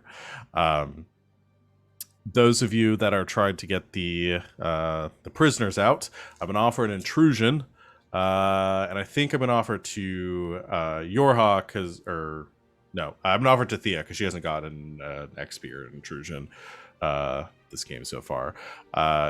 So Thea, as you are beginning to shuttle some of the last people out, you hear a noise from behind you, and you turn to see one of the many, the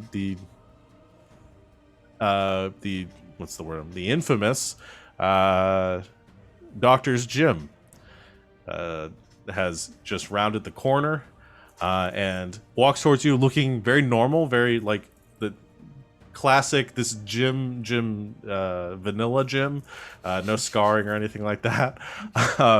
However, as he steps closer to you, there is a shifting and his eyes go red, like 2 LED lights, and you watch as his hand reforms into a blade of metal that he goes into slash at you. So you get intrusion. You can give an XP to somebody else and make a defense roll. What Unless if you wanna I reject the say intrusion. no? I'm not going to say no to Terminator Jim. I'll give the XP to Shellac, Okay. and we'll do speed defense. Okay. Let's see. So I am trained in speed defense. What's the difficulty? Difficulty for Terminator Jim is a 5. Okay, so a 4, and then I'll spend a little bit of effort for this as well. I can spend 2 levels of effort, so I'll do that. So that's a 3. I'll bring it down to a 2. All right. Go to roll. You need a 6 or higher. I got a 9. Nice. You whoosh, dodge out of the way as the blade cuts over you in the air, encouraging and prompting the last few prisoners to escape. Yorha and Shellac right behind you as Terminator Jim faces down. God dang it! Herring. There's another gym! Yeah, there's always another gym. Anything that Shellac and Yorha want to do against Terminator Jim? I'm gonna use my Eldritch Net on him. Yes. Okay. And Go ahead and do whatever you have to do with the Eldritch Net. I basically spend 4 for my intellect, which is 1 because I have 3 edge in it, and so Okay. now he is held down. Oh, so you spend the points and you can restrain somebody? Yeah. I love that. Okay. There's also a clause where I can spend extra effort to restrain more than 1 person. But I imagine Yorha points, and there is a skeletal ribcage that appears around Jim and just Iron Maidens him in. Okay. And it's a level 3 construct? Level 3 construct, correct. Okay. All right. So the net forms around Jim, kind of pulling him to the ground. He's trying to slash out of it, and you realize it's probably not going to hold him for very long, but it is currently holding him in place. Go, go, go, go! I wish I didn't have turned voice mod on for this because I'm a big dummy, but I could have had a Terminator voice for this ready. But he he says,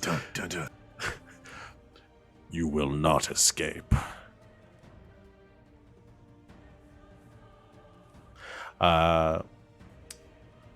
Anything from Shellac? I think if everybody else is running, I'm going to run as well, just for the sake of it, especially since Yorha was able to net him a little bit. Okay. So what? Clarify. What are you trying to do again? I think like everybody else is trying to get away, right? Yeah. Just trying to get out of the way. Yeah. Just trying to get everyone out. Okay. Mm-hmm. If it's cool with everyone, Yorha might usher everyone into the loading unloading bay because there might be a truck we can get all the prisoners on. To drive off. Okay. Yeah, there's a truck parked out there, so you could start getting people towards that. Jazz, I want to go ahead and let you make another attempt on this. Okay. So I have to spend an effort to even make this reroll, right? Yes. Okay. Yeah. But my edge still applies. Your edge still applies. Yeah. Okay, so only 1 point for that. That means it's now A a 4. Yeah.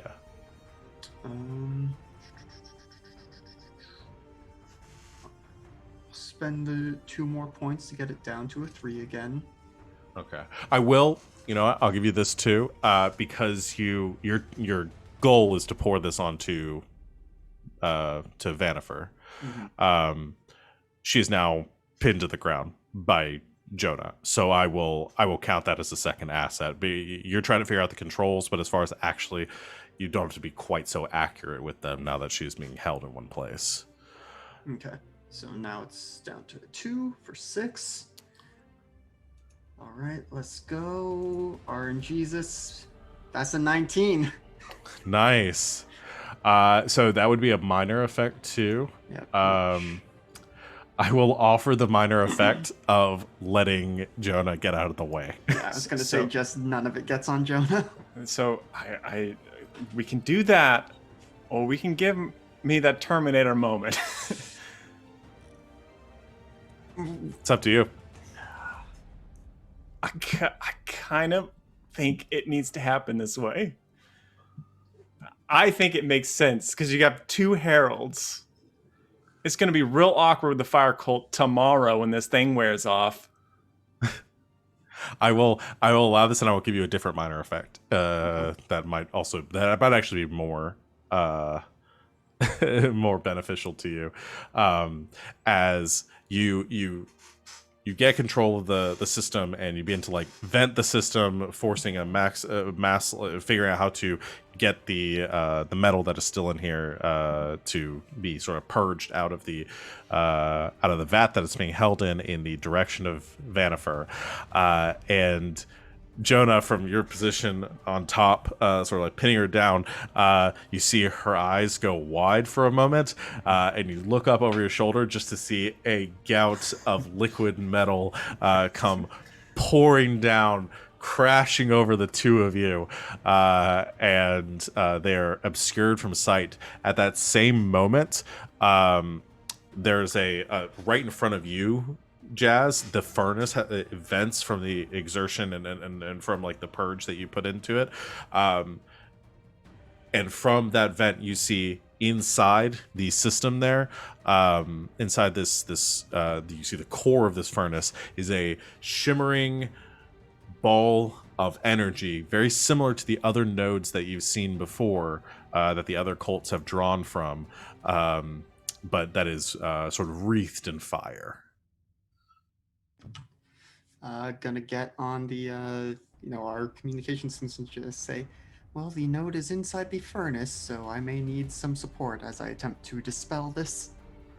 I'm gonna start working on the ritual to shut it down. And as everyone begins to, as you get the last prisoners out and into the truck, I'll say maybe Thea is still behind a little bit, or Yorha, as the two of you are maintaining the spell and have just been attacked by Jim.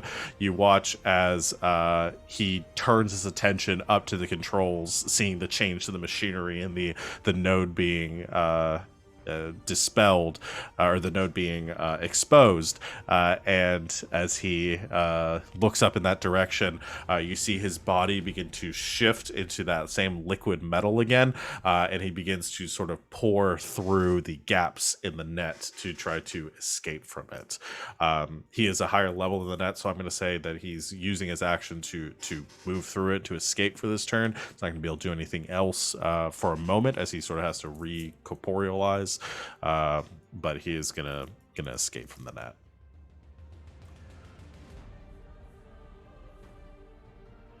Anything Thea and Yorha want to do? Yorha is going to form a perimeter to let Jazz do their thing. Okay, Can I use a cipher? sure. I want to use the bracelet that I took from Gar. That lets me to compel somebody to do something. Okay, I forgot about this bracelet. To buy Jazz some more time. All right, what are you? What is it called again? It's the compulsion charm. Okay. One creature you can see within long range must obey the next verbal command given if it understands you, to it from you or someone else before the end of the next round. Okay, what's the level of the? I don't know. Did we not roll for it already? I guess not. All right. You just gave me the text. Okay. Should I do that now? Roll a d6. It's a d6 plus 2, Okay. and he is a level 5, so you got to roll at Jeepers. 5 or higher. I rolled a 4. Okay. Here's what I will say. It will have we'll do it as sort of like a temporary effect. So it won't last. You won't be able to just like get him out of the fight here, but you could That's potentially fine. make him have to stagger for a second. I want what do you him tell to him to do? stay in the net. Okay. You stay- You watch as the metal Jag that is off. oozing out, the charm illuminates, and you see the metal kind of shift and kind of gyrate for a second as it's like starts to retract back into the net as it's fighting this compulsion. Okay, bracelet. so you're doing that, keeping the doctor at bay. Yorha, you are forming a perimeter. Shellac, you have gotten the prisoners into the truck outside. Do you want to head back inside? Yeah, if the prisoners are safe at this point, I'm gonna head back in and help. I think I'll help whoever needs it most, which I'm guessing it's probably dealing with Jim. Okay. Yeah. So yeah, you see the liquid Jim, Terminator Jim, is currently being restrained by the net and under the effect of this compulsion. Yorha and Thea doing everything to keep him at bay that they can. You also see at the center of the room a large pile of liquid metal that is slowly shrinking. And you watch as then standing up from the center of this metal is Jonah and Vanifer. And both of them turn their gaze in the direction of you all, and their eyes go red. As they are now both under the control of the liquid metal. Yes. Oh boy. And they both, like, at the same time in unison, both of them arms go out and just metal knives for hands as they begin to charge in the direction of the rest of you. Oh, not again. It's a really good thing I don't know any of you all that well. Jonah, I'm going to allow you to make an a something. intellect defense roll Okay. to try to resist this compulsion. Sure. And that's just an intellect roll, and then I'll do some edge to do Yeah, it. if you're not, it's an intellect roll. If you're not trained in intellect defense test, then yeah, it's just gonna be a basic roll that you're pulling from your intellect pool on. Okay, cool. And so when I have one edge, that means it's 2. Cost 2. Yes. Yes. Okay, cool. Difficulty for this is going to be a 5. Okay. And you can reduce it down to a 4 with effort. Yep. So you need to roll 12 or higher. All right, here we go. Well, I clicked it and it didn't work. Oh, I didn't. Oh, I'm clicking the wrong thing. I need to click the intellectual. All right. 11. Ooh. So still enthralled. Okay, so they begin charging towards you. No response from Jonah right now. Aesthetically, like, is it? No. No. Okay. While this is going on, the three of you, Thea, Yorha, and Shalak, preparing to face off against the 3 Terminators in front of you to try to hold them at bay. We're going to give Jazz an attempt to try to dispel the node. Right. This is going to be an intellect roll. Mm-hmm. Difficulty is going to be an 8. Okay. Assuming my magical knowledge will help here. Yes, yeah. Magical knowledge, so I can make it a 6. Yep.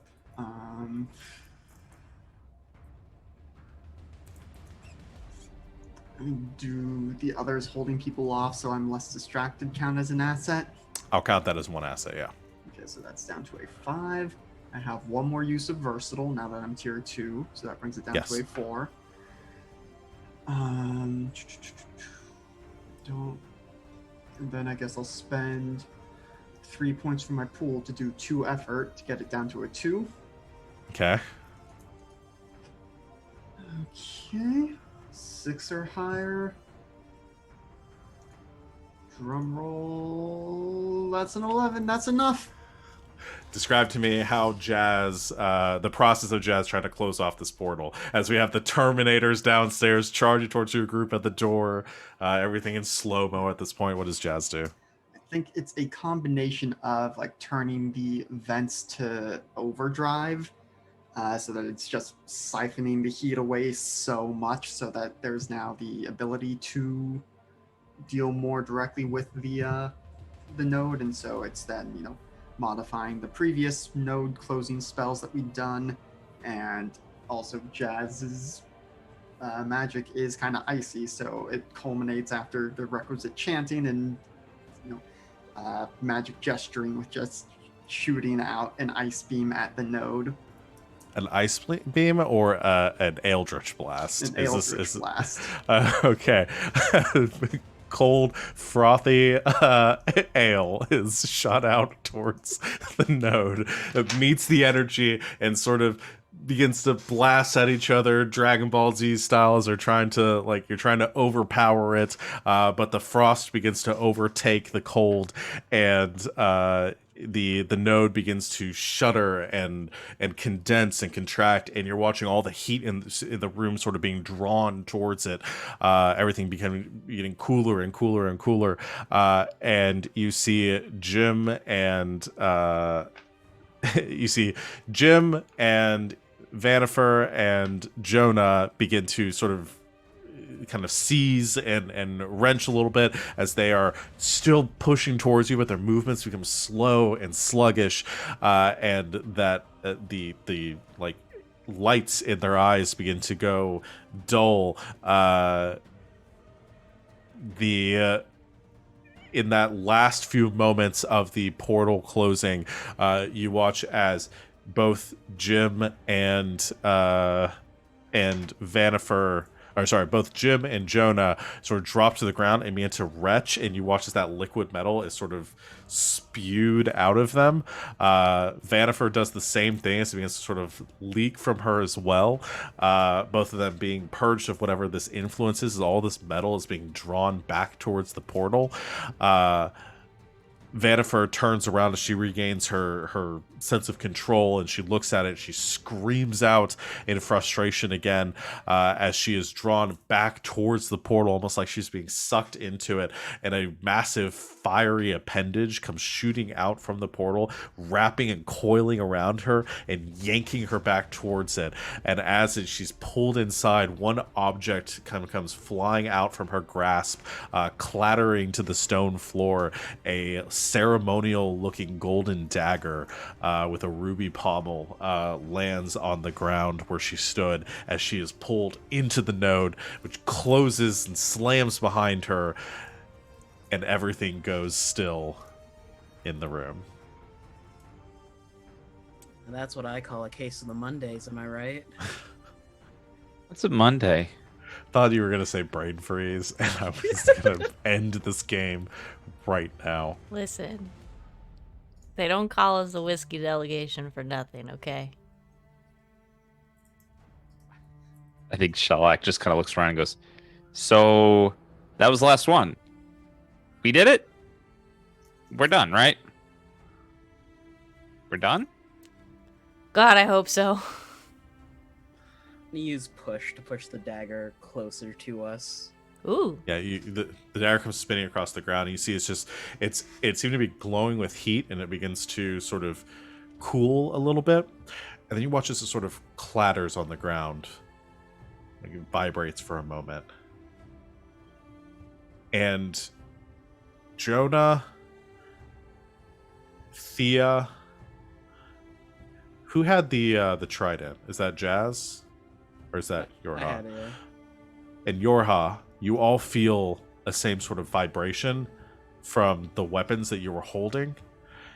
And suddenly, in one burst, you see beams of energy come shooting up towards the sky and disappear into the clouds above you. Oh, come on! The weapons seem they seem fine. They're still in your hands, and they seem like they're working, but something has changed, and there's a stillness in the room. And then the ground begins to tremble around you. And the whole room begins to shake, and actually the pillars of the stones of the ceiling begin to crack, and you go rushing outside with anyone left in there to look out at the hillsides around you as the whole earth is beginning to tremble, and you watch as some of the hilltops actually disappear as they are seen to be drawn down into sinkholes. And you turn around as all of you are escaping, and the roof of the building begins to come crashing down, and from behind you see Jim, who has regained his consciousness and regained the sense of himself, running out behind you just as the ceiling comes crashing down and crushes Fire Jim underneath the rubble, so I don't have to deal with playing another Jim. And at that moment, as that shuddering and the quaking of the hills around you reaches its apex, at the very center of the Desseron Valley, you see an ultraviolet beam of light come streaking up from the ground itself, piercing the clouds and creating a ring as it comes as the light pours out from the earth itself into the sky, and doesn't seem to cease as the ground continues to quake. You see fire blooming in the distance. You see rain beginning to fall, lightning crashing from the sky, the earth trembling as the elements themselves seem to be reacting to the closing of this last node. That's a good thing, right? Right? And it doesn't seem to be stopping. Oh no. Well, we should probably get to the beam and deal with the Nexus. What was it called? The Origin. Jim Prime will be there. And I think if we deal with him, we should be able to stop this. So everyone to the truck. Let's go. Let's go. Who wants the dagger? Me.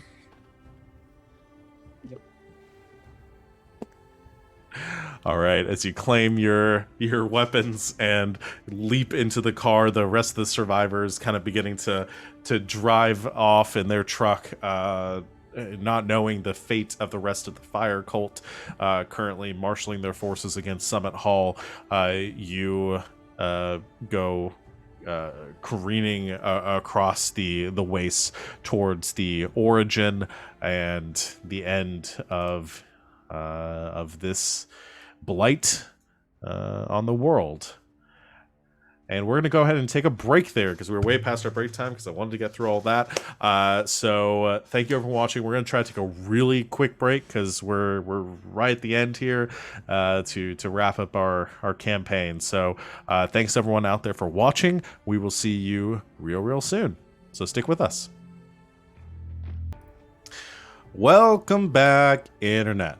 Thanks for hanging out with us during our finale of Saturday Night's Apocalypse. Things have gotten wild and probably going to get wilder, so hang out with us. We're in the final stretch here, but we're just going to jump back to it. So you all have dealt with the final cult, the Cult of the Eternal Flame, vanquishing Vanifer and her recruiting her cohort, and you have had very little time to celebrate this accomplishment, as this event seems to have kicked off some sort of apocalyptic chain reaction, and as a beam of blackish purple light comes streaking up from the center of the valley itself, you have driven off that way in your truck, hoping to end this and save the world.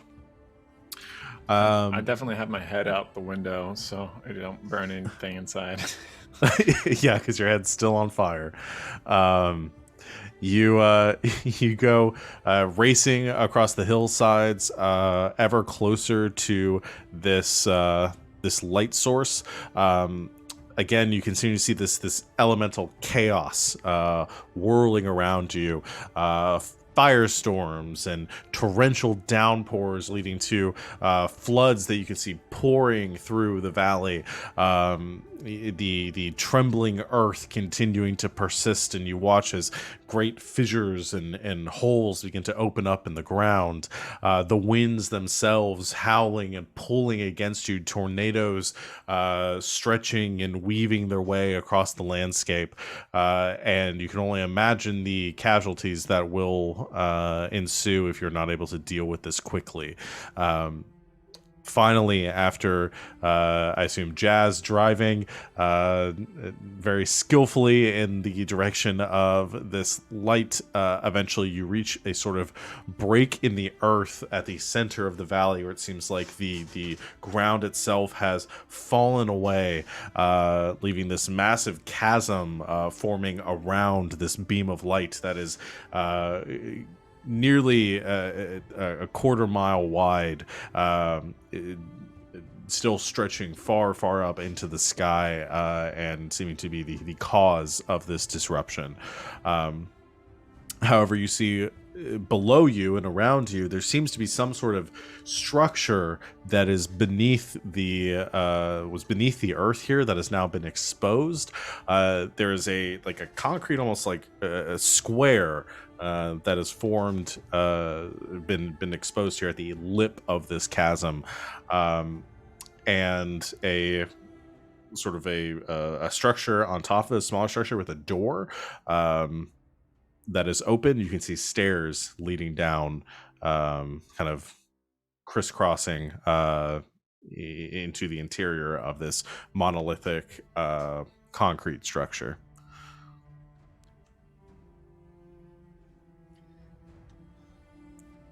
Shall we? Yeah, I don't wanna, but okay.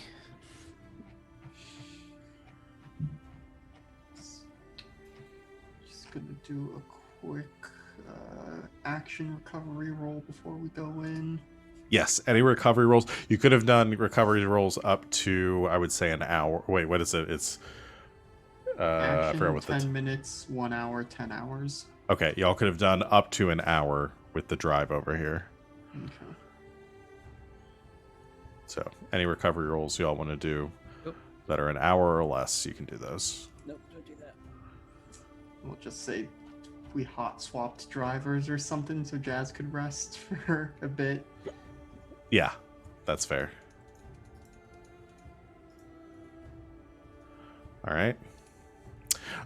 So while you all are doing your rolls, you sprint into this structure and begin to descend this stairwell, which continues to serpentine back and forth in a very every 10 feet or so. And as you're heading down, you see there are signs at each of the levels that you reach at the bottom of each of these short staircases that are counting down as you go, starting at 40 and going down 39, 38, 37, each one saying floor 39, floor 35, floor 20. And you realize this is some sort of constructed building that was ancient, buried underneath the earth, that has long since been hidden underneath the valley itself. When you finally, after nearly 15 minutes of running down these stairs, you reach the first floor of this building, pushing out through these through the doors at the bottom. You emerge into a room that is sort of foreign and strange to you. There are dozens and dozens of small tables, desks, each one sectioned off by these walls between them that only come up about 4 or 5 feet or so you can see over the expanse of the room. There are posters and art on the walls of all sorts of sort of writing and sort of mantras and phrases. You see one with appears to be a cat hanging on a branch, and it says "Hang in there" under it. As you are running through this room and then out through another sort of more sparsely decorated or furnished room with looks like marble flooring to a now long fractured and shattered glass wall and set of doors that you come sprinting through, the earth still shaking around you. You can see that pillar of light in the distance that you're heading towards that is still coming from deeper within the earth. And you realize all around you that there are dozens more of these monolithic stone or concrete buildings with these the sides made of glass, and the ground here isn't shaky and gravel, but paved with another with asphalt, and you can see painted lines across it, metal trees sort of growing up from the ground with like metal objects at the top in red, yellow, and green bulbs at the end of them. You see a city that is foreign and alien to you, that you are sprinting through, that has long since been preserved and secluded underneath this valley. And you see signs of wreckage and destruction here. There are ancient-looking bones that are scattered across the ground of people who died long ago under the earth here, or perhaps when it was still on the surface. You see more vehicles, like the ones that you drive, that are ruined and scattered around this subterranean city. You see more shops and stores and signs with words, some of which you understand and some of which you don't. But you ignore these unless there's anything you wish to do while running through here as you continue to sprint towards this glowing purple light. nothing major, but I do think Jazz tries to take out like a notebook and is trying to just jot down everything they can as we go. Okay. So Jazz trying to take notes, everyone else trying to pull Jazz along and make sure they don't get too far behind. As you're rushing towards this light, Thea. Sorry. We got a recovery from the chat, which the chat would like us to decide who gets. Oh, who needs a recovery very badly? Me. Go ahead. I had already used my recoveries for today. Using the ones on the right over, I'm only missing a single point. Yeah, same here. Whoever else needs it more Right. than Give it to the Okay. squishiest one here. Great. Thank you. I rolled bad. Well, at least it's something. Thank you, chat.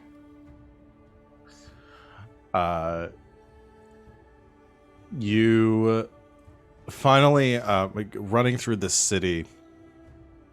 You get closer and closer to this beam of light, until you are no more than 50 or so feet away from it. You can see it's coming from even deeper within the earth, but it seems to be breaking up through a building at the edge of this city.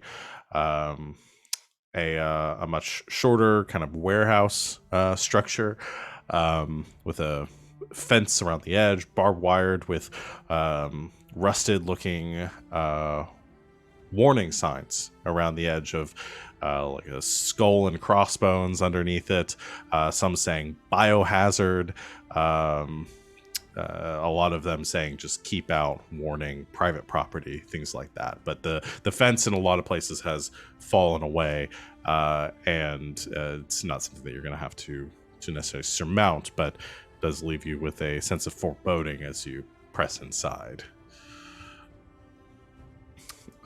Still running. All right. You enter this building and you see in the lobby as you come in, there's a sign on the wall, and it's sort of engraved into the stone, or set into the stone of this back wall. You see a sign that was once colorful but has since eroded away, that says Radical Industries.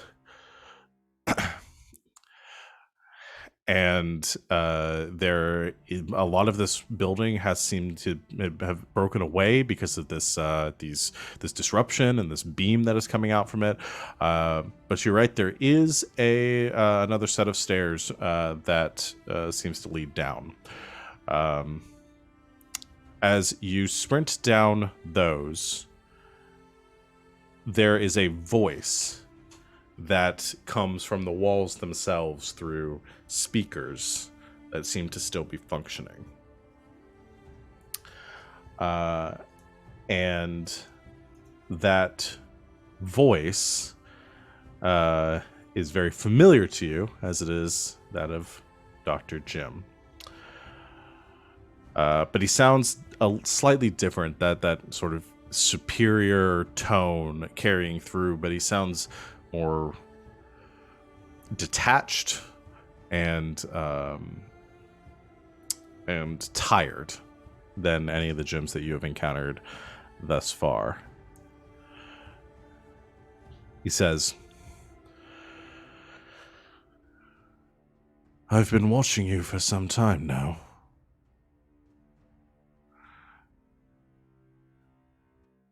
Try as you might, you can't end this.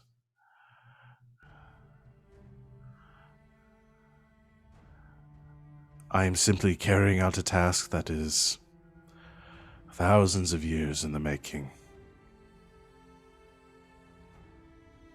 So do you know what all the other gyms know, or do we have to go through this whole we don't care what you say thing again? Yeah, we've met a lot of y'all.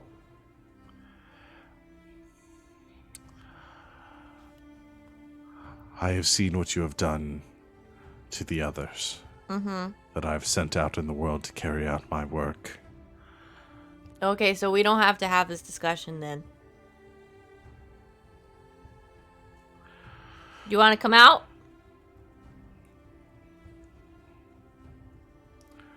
No.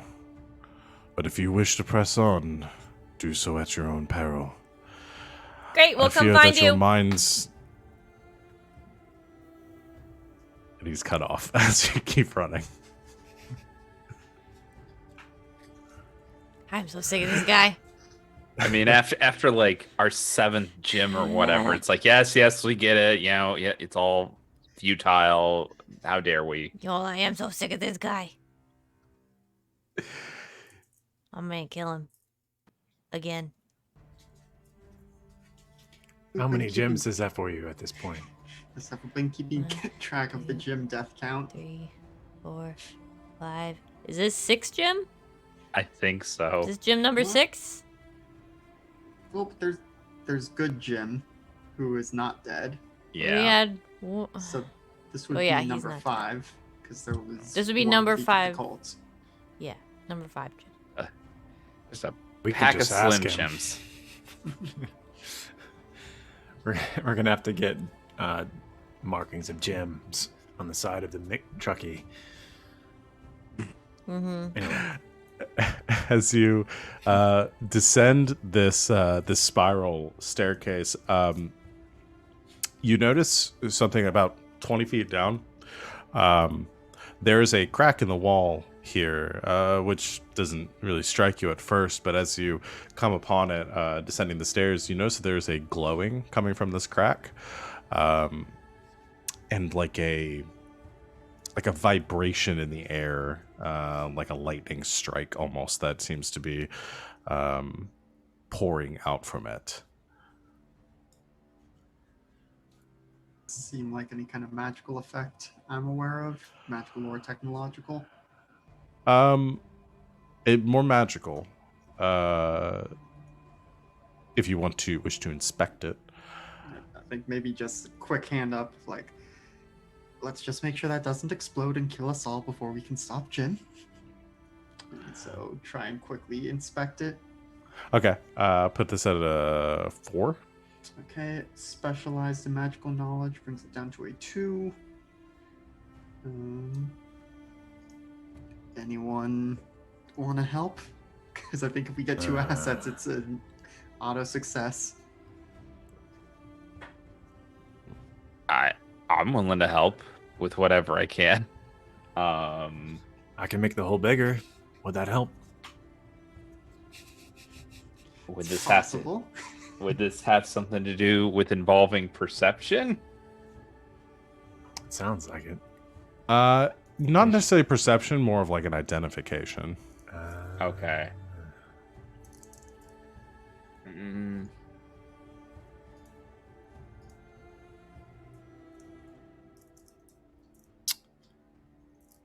And I can just roll. It's only a 6. Yeah. I don't really have anything that can help. Yeah. Unless you do want me to open it up bigger. And I have machinery. I've got tools. Bag of Oh. tools you could use as an asset. I have a gun. We do all have shotguns. Yeah, I don't think we've used them very much. Yeah. There was a little bit of the aerial maneuvering with the shotguns in the Godzilla Yeah. fight. Yeah, awesome. All right. That's a 15. That's good enough. All right. Okay. Hold on, sorry. Okay. As you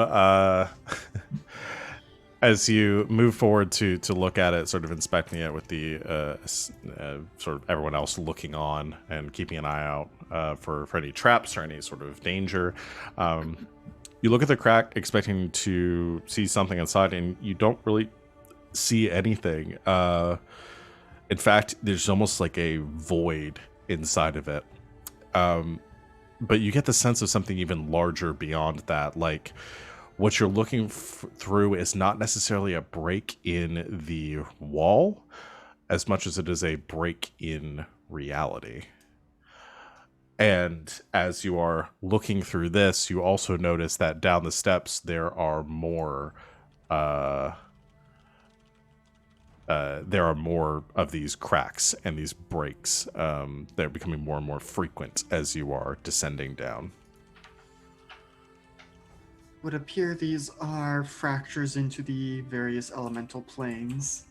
So just try not to get too close and don't stick anything through. Shellac has already stuck like half of his staff into it and pulls it out and it's gone. He's like, oh. I was thinking like throwing a coin in for good luck, but I won't do that now. It may not cause any harm, but I would rather not alert the aliens that there are fractures into our reality. Well, you're the boss. Am I? No. You're the specialist here. That one's true. Yeah. Should we keep going? Yes, let's hurry up and punch this Jim in the face so we can be done with all this. Yeah.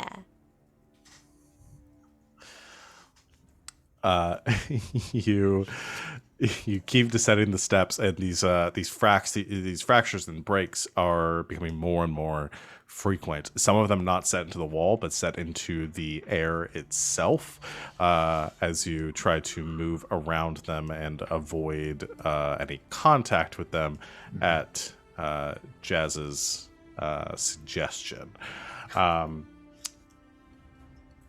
I was just thinking the entrapment. That's all I was thinking of. Sorry. Okay. Continue. Finally, the stairs level off to a hallway beneath, or at least a door at the end of them.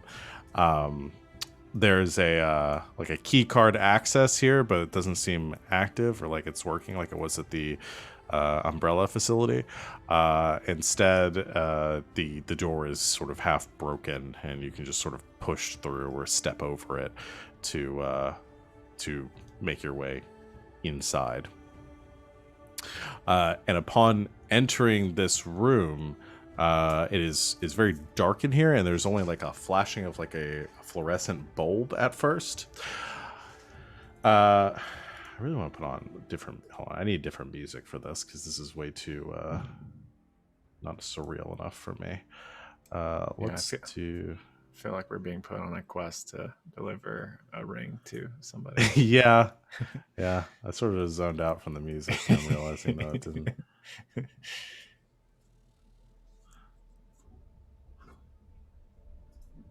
We'll try this for a bit.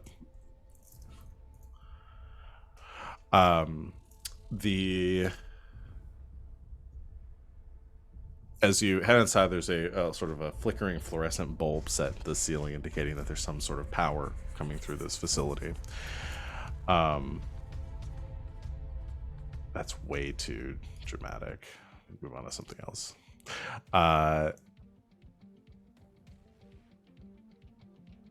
When you reach the center of this room underneath this bulb, though,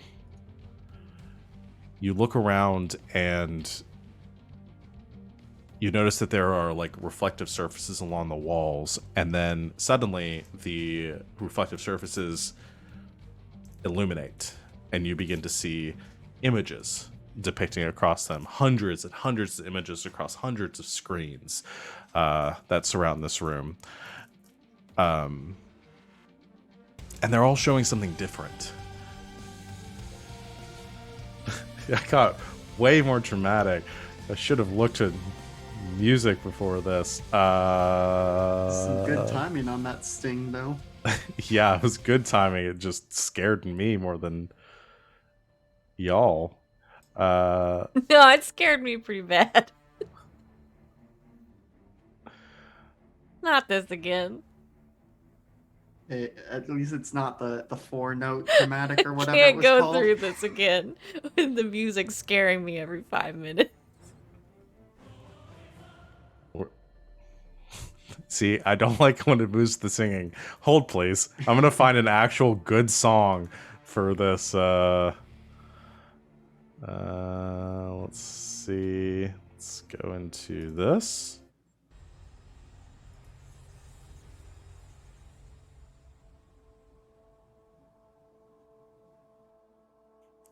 This works.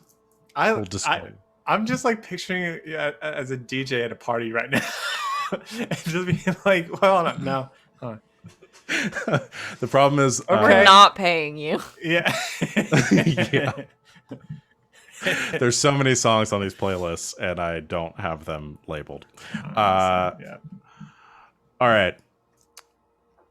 All the screens around the room begin to light up, almost like blinding you at first in this dark space. And these screens begin to show different flashes of images, but they're sort of distorted, like whatever the signal is coming from, whatever's projecting these images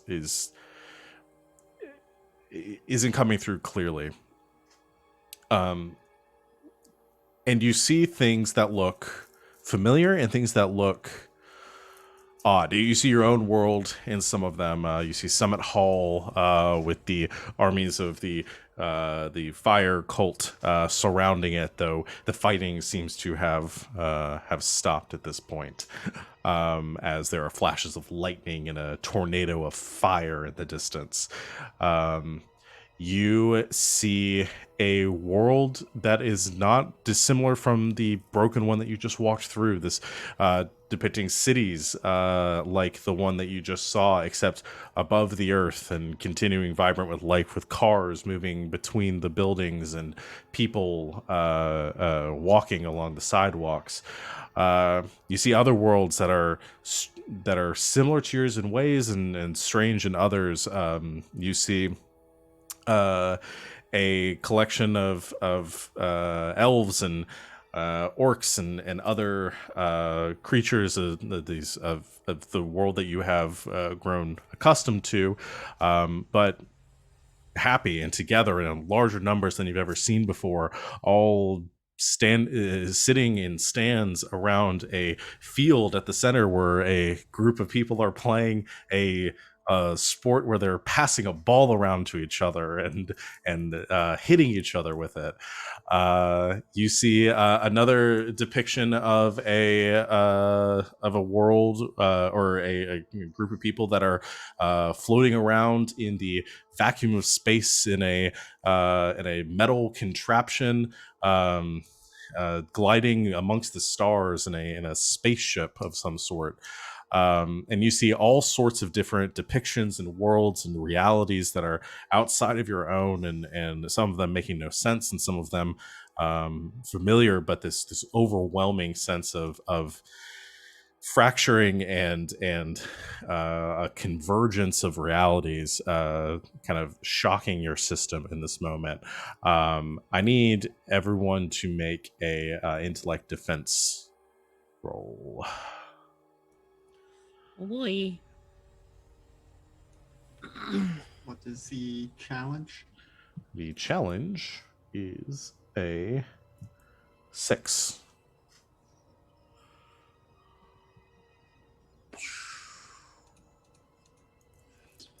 Gonna spend some effort. Yeah, me too. Gonna bring that down to a 3. Would this have anything to do with like recognizing illusions or tricks or deceptions being played on me? No, this is definitely not a deception. Yeah. Okay. 18's not good enough for an effect on this, right? I said it was 6, right? I mean, I definitely So- made it, but an 18 isn't enough. Oh, to- as far as having a minor or major effect, no. For this, you would need a 19 for a minor and then a 20 for a major. Gotcha. Gonna blow an EXP to reroll that. I'm gonna use a few intellect points to bring it down to. I think I might as well do as much as I can. If I have a 0 edge in intellect, what would I need to do to bring it down to a 4? So if you use 2 levels Yeah. of intellect, you're asking, you would need to spend 5 points. 5. All right. I'm just gonna do that.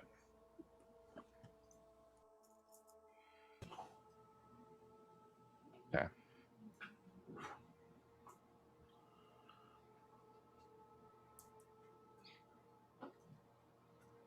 Did we all do that? We just You rolled all- like 4 10s in a row. Yeah, we all did. got 10s. We all got Did 10s. did everyone six? I don't know what y'all had brought it Yeah. down to with your No, stuff. I didn't succeed. I was under. Raise your hand if you No. failed. Okay. So, those of you that failed, you find yourself overwhelmed by the sensation and confused and frightened by these effects and the images that you're seeing. It's too much for you to process, and you begin to feel a bit like just started to like panic from seeing them.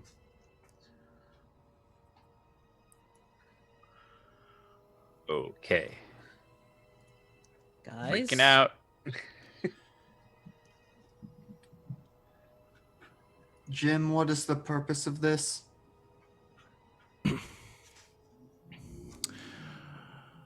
I thought you didn't want to hear what I had to say. But since you asked, I suppose I can tell you. These are the realities we could have. These are the worlds that we have lost and the worlds we could obtain. With change, all of this could be possible. But the way things are now, this broken, fractured blight of a world, we're stuck. And I only seek the power to change things.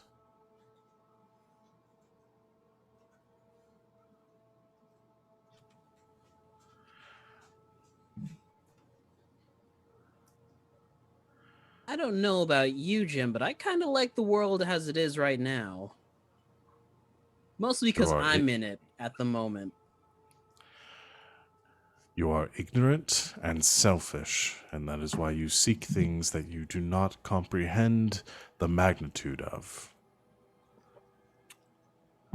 And I think you're a pompous asshole with a god complex, but we can't be both right here. I don't comprehend a lot of things very well, so you're going to have to be way more specific about that. I mean, I don't understand how baking works. Flame, we are the selfish ones. Have you considered that it is the selfish man who adapts the environment to suit his needs, rather than the selfless being the ones who adapt to their environment?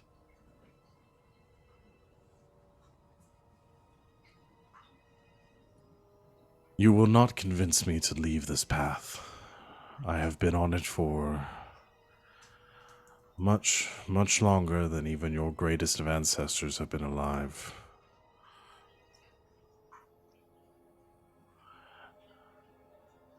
You will find nothing but destruction at the end of it.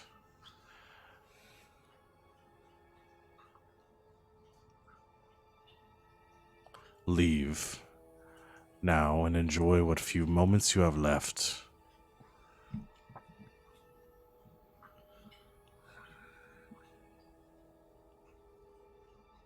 We're not going to do that. Hear me out. What if we did? Yeah, I'm kind of with Jonah on this one, guys. We have but a few moments left. Why not spend them trying to stop this pompous asshole? It'll be a great story that'll never get told. Dude, do we even know what we're doing? Have we ever? Yeah. Such a good point. But I don't know if you all are seeing what I'm seeing, but I'm a bit out of my depth. Yeah, I'm Yeah, definitely seeing what you're seeing. Yeah, I'm ready. I'm going to start swinging at things because I'm scared. This is the scariest thing I've ever seen in my life. And I'm pretty sure we fought Godzilla. Yeah, we definitely did that. I'm just gonna do a cantrip to light up the space, see if there's more than just the screen, see if there's another door to lead further on. So you create a small mote of light which sort of illuminates the room, and you see these monitors across the room depicting these the stations where there are like tables and desks set up at for whoever was watching these monitors at the time. And yes, at the far side of the room in darkness, as the lights seem to not be functioning, you can see that there is another door leading through. Right, everyone, just through the door, and you won't have to think about the confusing images anymore. And gonna start trying to actually like shepherd the others through. Did you see that yellow thing living in under the sea? Aye, aye, Captain. There's a world where there were just these miniature yellow people with goggles and suspenders on. The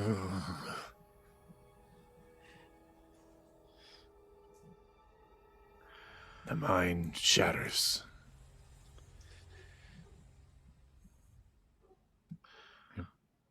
I'm just So gonna everyone- hold on to Jazz's something as it leaves me out. Yeah, I'm pretty sure Shellac is just kind of like, just completely like wide-eyed and just like, I guess I'll keep going forward. Yora's gonna offer his hand over to Thea. She'll take it. You push through into the next room. Some of you frightened, confused, others determined as you enter a larger space beyond. There's a short hallway, more of these same doors with the these keypads at the end of it, but you're able to push through those, and you enter this massive subterranean space where you see dozens and dozens of cylindrical glass pods, some of which are empty, some of which have forms inside, all of which look like Jim. Some appear to have the pods are glowing with normal looking versions of the human inside. Some appear to have been damaged. Some appear almost mutated. But this appears to be the cloning facility that you have been told of before. And there are just rows and rows extending out in front of you of these pods, stretching from ceiling to floor, that are still functioning and still appear to be in working order. But at the back of the room, you see a brighter light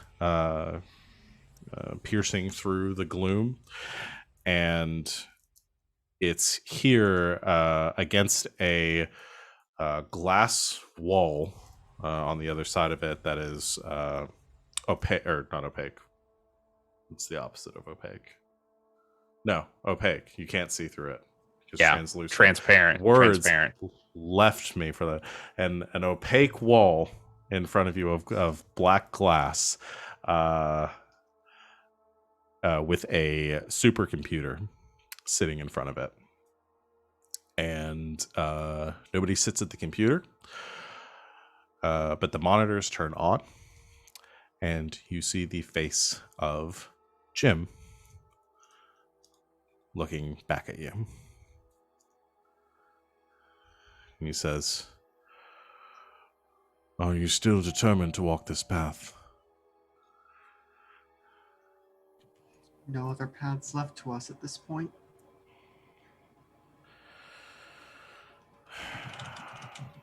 Perhaps I can convince you otherwise then. And the opaque wall behind him then becomes transparent. And you see beyond that a black gemstone roughly the size of a mountain, hundreds of feet tall, descending down into the earth farther than you can see, that it seems to be suspended in some sort of stasis or is like hovering in the middle of this cavernous room, and is pulsing with energy. This ultraviolet, this blackish purple energy that is sparking and cascading off and around it, and feeding into like conduits that are set around the room. But this the way that the energy swirls inside this this crystal gives you the impression of a massive dark eye. And Jim says, "This is what set me on this path. This entity, this power. I sought to use it, to harness it, to create wonders that this world will never know again. But I found the more I used it, the more it began to use me.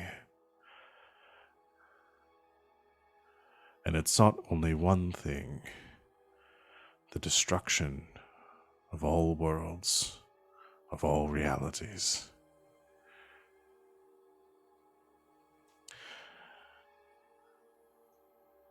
If you destroy this facility, break its containment, the damage that it is wreaking on this world will stop, and it will be released once again. Your world will be saved, but all others may one day fall. I seek to contain it, to end this reality with it inside, and keep this calamity from befalling all of reality."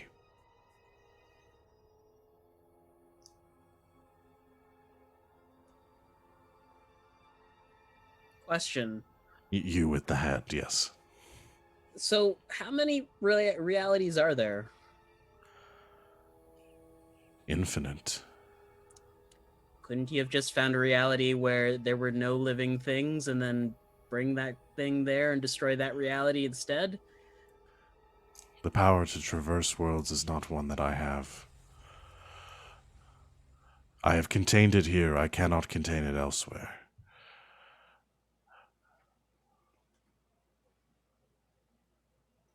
Well, fuck. So you now, as you have thwarted my efforts to make my own choice on the matter, have the decision to make for yourselves. Save your world, doom all others, or sacrifice the few for the good of the many.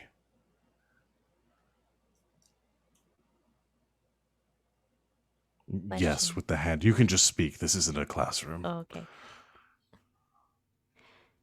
Can't we just like... So you can't do it, but can't we just put it somewhere else? And how would you propose that? I don't... I mean, we got a pretty good Jim. I'm just saying that he knows how to do a lot of stuff. His understanding is limited by my own. He is only a copy of me. I don't know. He's been Divided out there on- doing some pretty baller stuff. Yeah.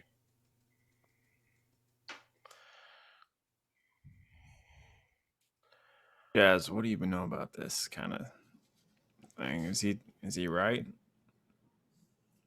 Is a certain amount of logic to it. It is feasible. Whether or not he is being entirely truthful with us is another question, but regardless, this certainly is an immense amount of power, and I can't say that I just have a device at the ready to pop it into another reality, so that much at least would be a complicated matter. But it is also certainly the most viable option for us if we reject the unacceptable end states that Jim Prime has given us. Jim, if you don't know how to traverse planes and stuff, how do you know you're right about this eye thing? I know from countless years of research and study of it. Ah, you only know it academically. Well, yes, if it had ended the world, we wouldn't be having this conversation. Well, I'm just saying, maybe some practical application and study would have been better than this. Good idea. I will practically apply what I've learned and end this world. I'm glad we're on the same page. Shelly. What?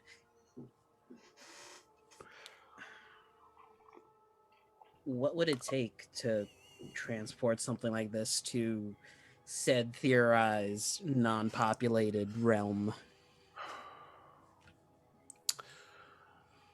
We have the rituals that we use to close the nodes to the other elemental planes. If we tweak them, perhaps send them to in different realities, elemental planes, it would be, entirely theoretical and no way of testing it without possibly blowing up our reality, but it's the best idea I can come up with. You have totally lost me, but I trust you implicitly. How do Can we get just send it to like a void? Like a empty place? Like a void? Like a void? Yeah. Is there not like a there's got to be like A void. in the way in the way that every town has a trash hole. There has to be a trash hole in the reality somewhere that we could just put this thing and like not worry about it. I don't know. Have you all considered that maybe we were the trash hole that someone sat this on us? Dang it. You might be right.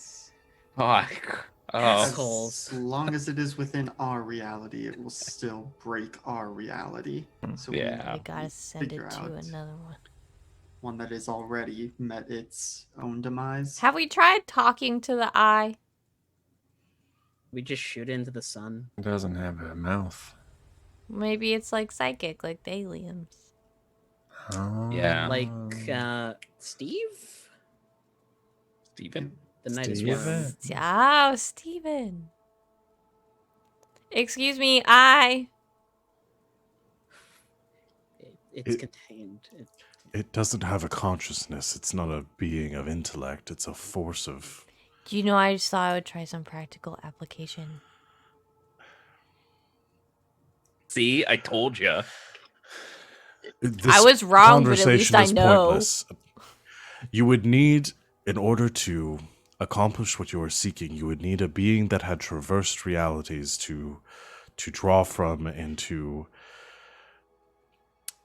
You would need a being from another reality that has come into our own in order to triangulate the correct signal that you would need to move into yet another reality. And I cannot think of... I have no knowledge of any such creatures. The last beings capable of moving between realities, their world was destroyed long ago. What about the aliens? Yeah, there are a bunch of those ding-dongs tried to take over our reality. Hey, Steven was from- cool. Well, yeah, I guess. Did they all deserve to die? Well, no, I was Fortunately, thinking maybe they could help us send us somewhere else. Not that Oh, we would sorry. murder all the aliens. Oh, okay, cool. So I did zone out for a little bit. That's okay. I do that There's a all lot the going time. on. Mostly are when Jazz is unfortunately talking. from within our own reality. There may be some out there, but I doubt you have the time now, unless you know of an alien being that still remains here, or a denizen of the world terrapin that has lived or made their way here.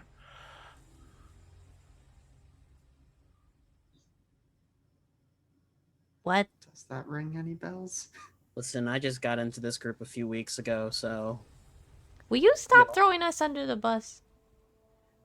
I've only thrown you onto the bus this one time. Just like a little bit ago, you were like, well, I might have to shoot you all. I'd still feel bad.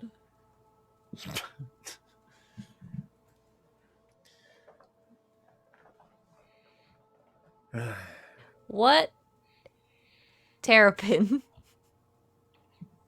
Yes, they were. I do not know much Jim. about them, but they.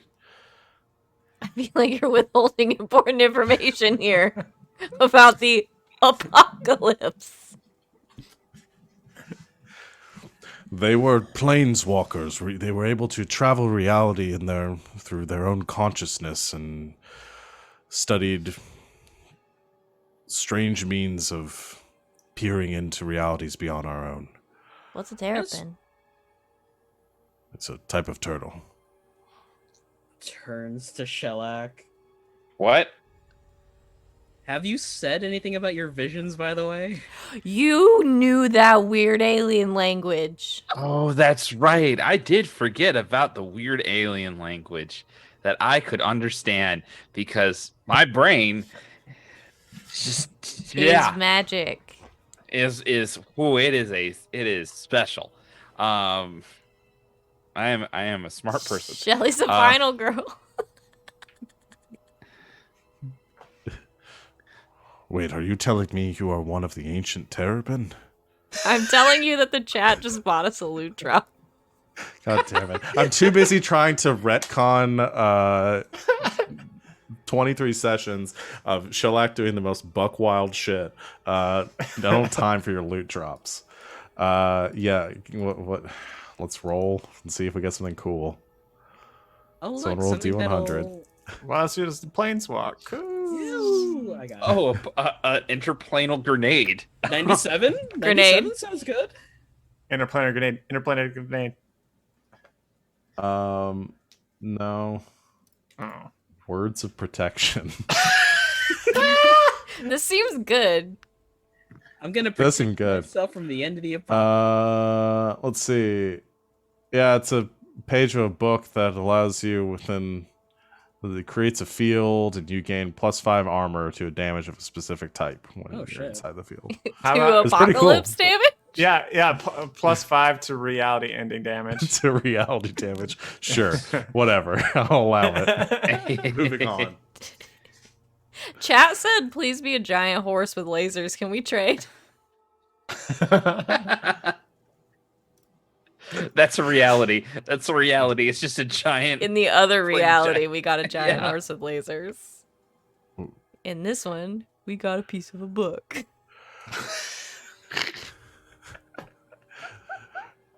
If you are one of them, then through an immense concentration, and if I connect you to the relays of the stasis field that I've created, then perhaps we can move this device to a different reality and destroy it instead, but that would still lead to the loss of millions, if not trillions of lives. Find an empty one. Jim, you're a computer. That would not be up to me. That would be up to your reality walking friend. That's fine. Oh. Shelly knows what people look like. Yeah, unless You they can are handle like, that. yeah, I'll send it to, I don't know, Can we find one where the universe that hasn't banged? You know, like I mean, like Big Bang, not like. Come on, come on y'all. Still, Come on, the y'all. way you said it. I know. Let's destroy the sex-free reality. It's not worth living. I love finales. Yeah. all right. How much do I have to concentrate? Like Black. how big? You A and lot. and you're meditating. You are practiced in emptying your mind. Yes. Channel It sure that does into seem that way finding sometimes. And Shell like just kind of looks directly at Chaz and goes, "I empty my what?" You empty your thoughts. You empty your mind. Turn that towards finding an empty reality. You know those times when Okay. you're not thinking anything? Yeah. Yeah, those ones. It's all the time. No thoughts, only vibes. Okay. Only vibes, Shelly. I need World-ending to. vibes, but vibes nonetheless. All right. No, Jim the says- opposite. Don't do world-ending vibes. We could perhaps do this. Okay. Follow the signals, and you see a light begin to emanate across the ground, guiding you in a direction, and the gym monitor turns off. And you begin to follow this path into another part of the facility where you find a conveniently constructed chair in the center of a room that is sort of half suspended, with all these sort of sensors and relays sort of connected around it, all pointing towards this chair at the center. And Jim pops up on another monitor and says, I created this in trying to understand this entity more, but I can reprogram it to allow you to create the link that you need to move this device, this power and the relay that I've grafted onto it to another reality, destroying that one instead of our own. Okay. But you only have one chance at this, and if you fail, it may lead to the loss of our reality or some other unfortunate one. So whatever you do, don't think about the wrong thing. No pressure. Okay, dokie. Okay. I will do that. He's So- he's gonna do great. You go sit in the chair, the relays begin to spin, everyone begins to prepare. Everyone's going to be allowed to do something to try to assist in this task, because the difficulty's a Thank 10. God. I think Shellac is just muttering to himself, no thoughts, only vibes. No thoughts, only vibes. But basically what we're going to do is I'm going to allow, this is a bit different outside the rules of this game. I'm going to allow people to describe what they want to do. You're going to have to roll a quick check. If you succeed in it, he gets an asset. We're going to allow more than 2 assets here. He can get up to 4 if you all succeed in it, which would bring it down to a 6, and then he can apply his own things to bring it down further. Okay. Does that sound good? So how does everyone help? I mean, at the very least, probably being the person with the hands in the room to connect the chair and the devices and stuff is Jim Prime is doing the reprogramming. Okay, so you do some of the mechanical constructions and moving things around and trying to get things into the right places. Okay. I think I'm going to have the difficulty for all of these be a 5. Okay. You can do or spend whatever you want. The only thing you can't have is an asset from one of the people in the group. I'm not going to let you guys just 2 people help the other person and get it down, because that defeats the purpose. Okay. Something I'm specialized in probably comes in handy here. Just gets it down to a 3. I'll spend 2 effort to get it down to a 1.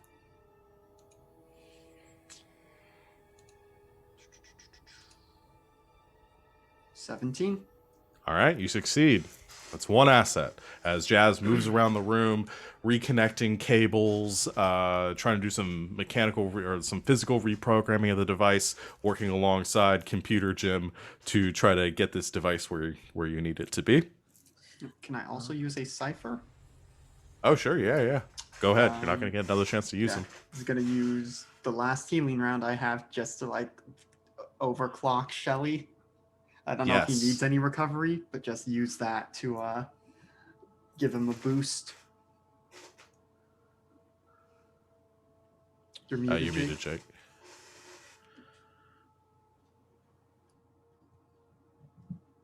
Yeah, my might pool had 1 point missing, so any little bit helps. Yeah. Well, you get 5, so I don't know if anything happens to those 4 extra. You just squirt out. I'm just juiced. Could I use some of my druidic magic to help Shellac focus? Yes. Okay, I'm gonna bring it down to a 4 using my ingenuity, using that as a asset. Okay. And then I'm going to bring it down to a 1 using 3 effort. Okay. Go ahead and roll, and then we'll describe what you do. 17. Nice. So describe how you are helping with this. You see Yorha kind of form a ball in his hands, and the flaming skull Matilda comes out. Listen, honey, I'm gonna need you to be Shelly's guide on this one. And he will kind of slap Shellac on the chest, and Matilda disappears into him. All right. The fiery spirit enters you, and you feel this warmth emanating through you and this calmness. Shellac helping you to focus a little bit better. All right, Thea and Jonah. I got something. Okay. I want to use the lightning from Windvane. We already overclocked Shelly, so I want to overpower the machine and make it go faster. Okay. Gotta go fast. Literally overclock the computer. Yeah. Yeah. Okay. Yeah. So starts at a 5. I'm trained in using Windvane. That's for dang sure. Okay. So that's a 4, and then what pool am I pulling from? For For this one, I would speed. allow. This one, I think either because your attack with this would be with speed. If you're framing it as more of like an attack and like your finesse here, I would say either speed or intellect, depending on which one you Oh want to my do. goodness, I would like to use speed, please. You sure? You don't want to use intellect? With my 4 points left, absolutely not. Okay. No, I have 2 edge and speed. So I'll take it down to 4, and then I'll spend effort to take it down to a 2. All right.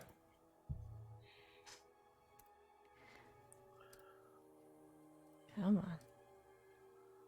That is a 14. So you prepare, and like as we're kind of maybe at the end of all this, you're holding your staff there, and as the machine begins to turn on, you're ready to supply it with additional blast of electricity from Windvane to help power it or juice it up a little bit. So last one with Jonah, we already have 3 assets on the table. Okay, so whatever would help Shellac focus more, I can like go around and set up some fans that kind of get some white noise to help shut out some of us like fidgeting around over there. You want that? I got some mechanics. I can do that. Is your head still on fire? Oh, my head is still on fire. Yes, it is. Absolutely. I can also. Would you like a shoulder rub? Okay. Does that help? Okay, we'll do shoulder rub. So you're focusing on helping him relax. Yeah, and I'm just like, all right, buddy. All right, it's gonna be all right. You got this. And if it's the shoulder rub, I'll let you use might. Okay, cool. I mean, you're working through, turtle skin and shell. Yeah. You're massaging a turtle's shoulder. It's got to. All right. Tank. Cool. Then I will because I would say then this is a feat of strength. I'll take a little, take it down a notch, and then do. Listen, effort. it would be way off tone for me not to allow this shit at the end of our game. Right. Okay. So 14. All right. That succeeds. What did you? Or I guess you brought it down to what? I think I brought it down to 2 with an effort and with Yeah. So you're good. Cool. All right. So that's 4 assets from the gang. So that brings it down to a 6. Okay. So like, what do you have to do here? I'm going to say this is an intellect task. Yeah. So I've got I have a skill called, or special ability maybe, called Open Mind, where by spending 3 intellect points, I open my mind to increase my awareness. Decreases a difficulty down a step. Oh, okay. cool. Yeah, so you spend the intellect for that. I did not know you had that. That's perfect Yeah, for this. I think that's something. I think that's something brand new I got. Okay. That I just have So- never gotten a chance to use. So yeah. So that makes it a 5. Do you have any training or skills? Would this be perception? Would this be involving perception? Because I have sharp senses. Hmm.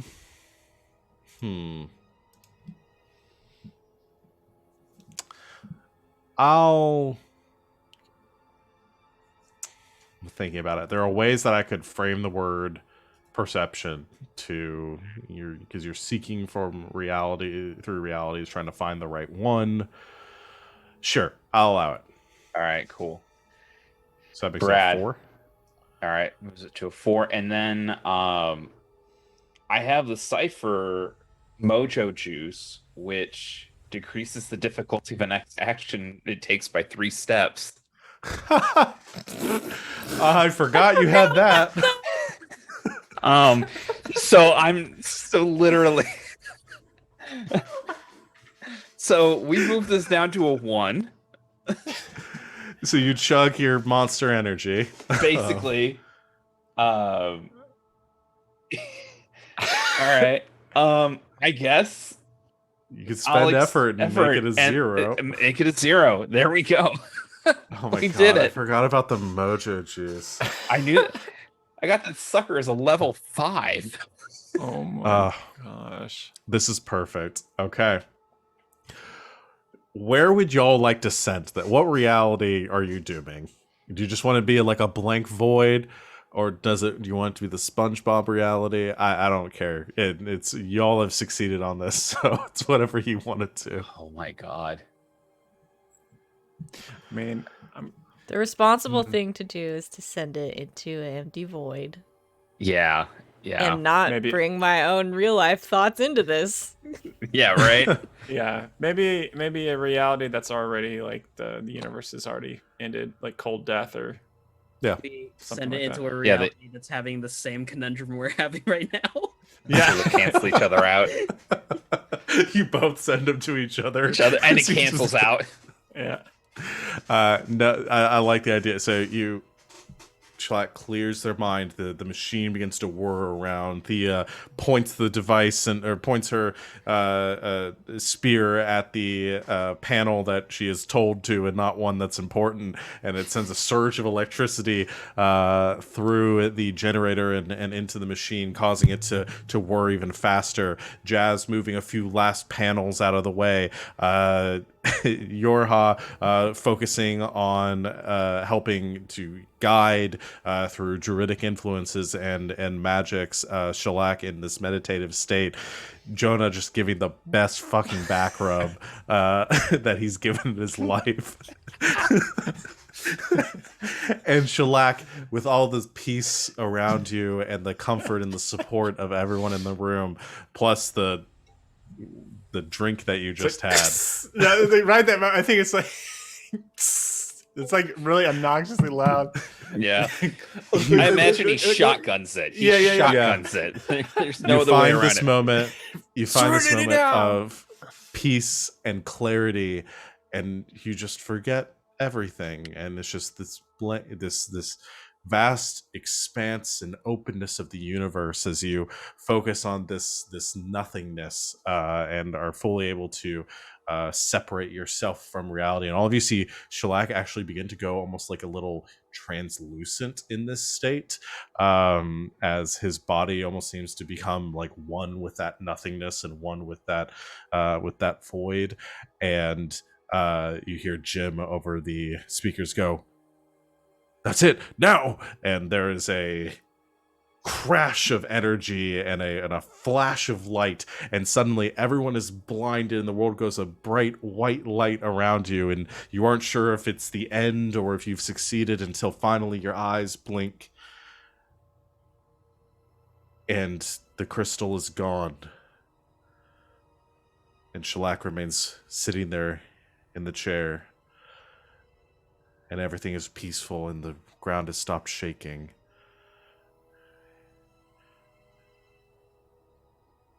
And you're alive.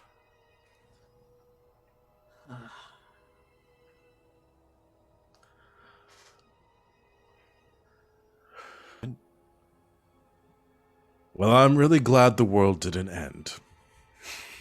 You know, my bad. I should have asked.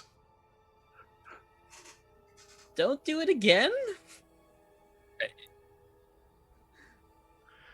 Honestly, Jim, fuck you. Now, hold on. We can talk about this. Don't. I'm sure we can work something out. Don't need to. Shellac gets up out of the chair and goes, I've seen everything, and you're the biggest asshole. Can we unplug him?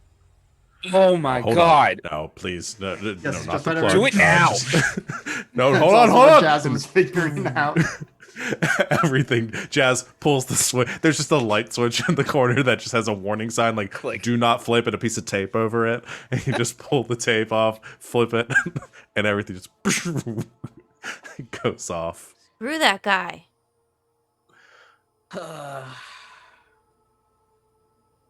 Dang. Yeah. That was wacky. That. Oh boy. I'm sorry, I'm- Jonah. I can't take you seriously with your head on fire. Oh, yeah. Right. I've never taken you more seriously. Does it set off a fire alarm down here? Or not fire alarm, the sprinklers. Yes. One of the Okay. sprinklers goes off and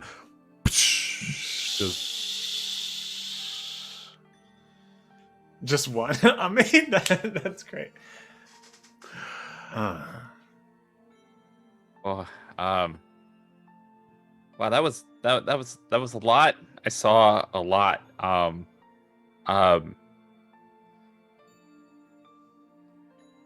That was weird. Right. I'm gonna sit down. And I just gotta sit on the floor. Dora hands him a bottle of whiskey. Oh, don't do that. Yeah, I immediately like no thoughts, only vibes. Goes and grabs it. Shelly, takes a wait. swig, and just go. Well, and then immediately like I come back to it like no, thank you. Oh boy. Okay. He hates whiskey. Oh yeah. Why are we called the whiskey delegation again? The rest of us really like it. I got sick once. We delegated to other people. We got together over drinking whiskey and Shelly hating it. Yeah. I did So- bad. I did bad on the drink. So, It just kind of happened. Oh Yeah. shit. Summit Hall. yeah. Oh no. Yeah, we might want to get back there. Yeah. Do we need to do anything to make sure that there isn't ever a rise of another Gempire in the future? Gympire. How- A Gympire. Yorha lights his hands on fire. We make a pyre of gyms. I lean my head out too. I would request there is likely priceless technology and knowledge somewhere in here. We just What, need to have it Jazz? separate. Start torching the gym tubes. Jazz frantically begins to grab anything. Hey, If useful. our gym knows what that gym knows, then he knows how to build this shit. Yeah, we'll be fine. All right. And you That's guys are pretty- basically Jim- best friends. Jim didn't mention anything about this whole reality thing, did he? Particularly. We've been holding on to this, and we just. I don't think our gym knew. No, all he that had Jim lost his Prime memory. knew. Yeah. So, well, all right. So here's hoping. He can figure it All out. right. He's smarty. Let's go. Do y'all want any scenes back with people at Summit Hall, or you want me to epilogue us out? How is Summit Hall when we get back? Yeah.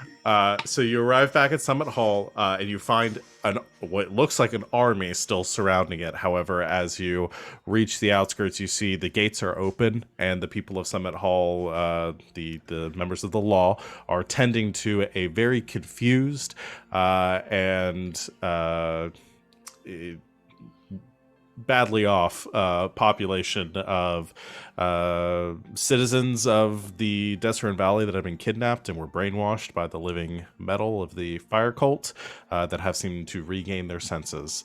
Some of the bandit groups quickly fled after the fighting seemed to be turning against them, when over half of their forces suddenly turned on them or became useless to them. So right now it is just a huge collection of just thousands of people that are trying to figure out what to do next. But there is joy and celebration going on as these storms have ended, that light has gone away, and all the elemental chaos that had been going on for several hours has stopped thanks to your efforts. You're greeted once again at the gates by Liko, who thanks all of you and says, "Wow, I really can't believe y'all did this. That was really great. I thought we were going to die there. There was like a fire tornado. I don't know if you saw the fire tornado, but there was a fire tornado. Yeah. Good job, y'all." And gets a clap on the shoulder from Stormbreaker, who comes out behind them and says, "Yes, you will be doing very well with the boom boom and the fire stuff and keeping the world from ending. Thank you very much for not letting us die. I'm assuming all the cults are dealt with now. We march on the evil gym, the Gympire, as I have named it, through my own clever means." Jonah, just dejectedly. Oh. Jim Prime is already dealt with. Wonderful. Fantastic. So no more world-ending thingies now, right? He's not related to any of what we have been dealing with for the past several weeks. Yeah, Great. if there's another one, I think it's somebody else's turn, you guys. And I would agree with that. You've already stopped 5 apocalypses at this point, so I think that you are in for a break. Well, come, we will celebrate and eat and talk about our relocation plans for the law now that the valley seems to be, safe-ish now, other than, the bandits and shit like that. I hear there are some cities up north that we can go to, so come, eat, celebrate. She leads you into a celebration, the likes of which you haven't seen in the valley, as everyone seems to be doing okay. You see Harbuck has made it out, looking healthy and though a bit injured from the attack. You see many of your other you see Jim, good Jim, has survived and has not died because of Jim Prime dying, so that's good. Yeah, that's good. We really kind of winged it with that one. Listen, don't tell him I wasn't really willing to sacrifice our whole world. I was willing to sacrifice another Jim. He comes out and says, "I am so glad that you are okay. Seems I got the word that you dealt with Jim Prime.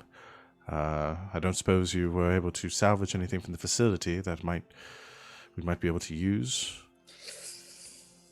No, there was this catastrophic system failure. and Meltdown. There was a lot of fire, holding hands behind his back. Well,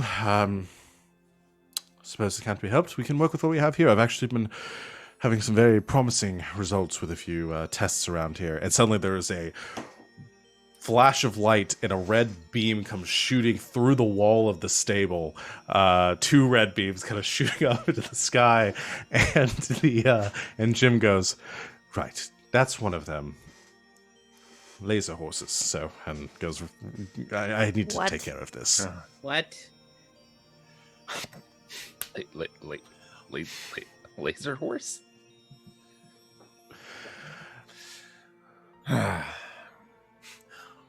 It's the apocalypse.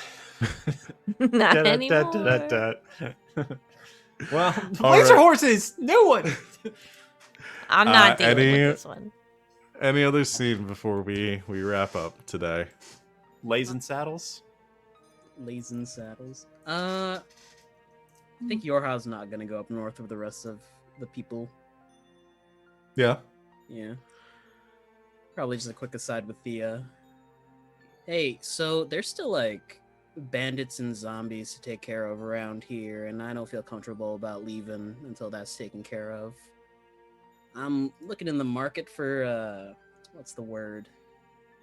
Partner? Wing person?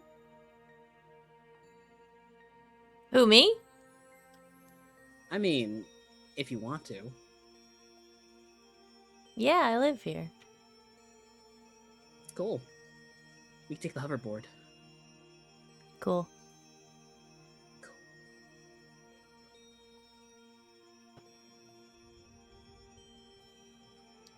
And what'll you do, robot? Who, me? Yep. Probably teams up with Jim to continue researching and, based on, again, because there was those hastily scrawled notes while we were underground and trying to figure out what can be salvaged, if anything, but also trying to do it discerningly and not just, oh, everything down there was good, because obviously there was a whole army of evil clones down there, so... Yeah. I think the fire damages most of the facility, but you're able to find some things. And plus there's a whole city down there to study and get supplies from. So yeah, Jim would gladly do that. Anything from Jonah or Shellac? Well, I think it's about time I retire. Play some golf. Maybe I'll learn how to ride horses.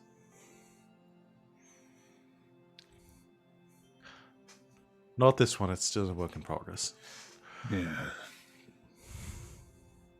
Well, gotta start somewhere. All right.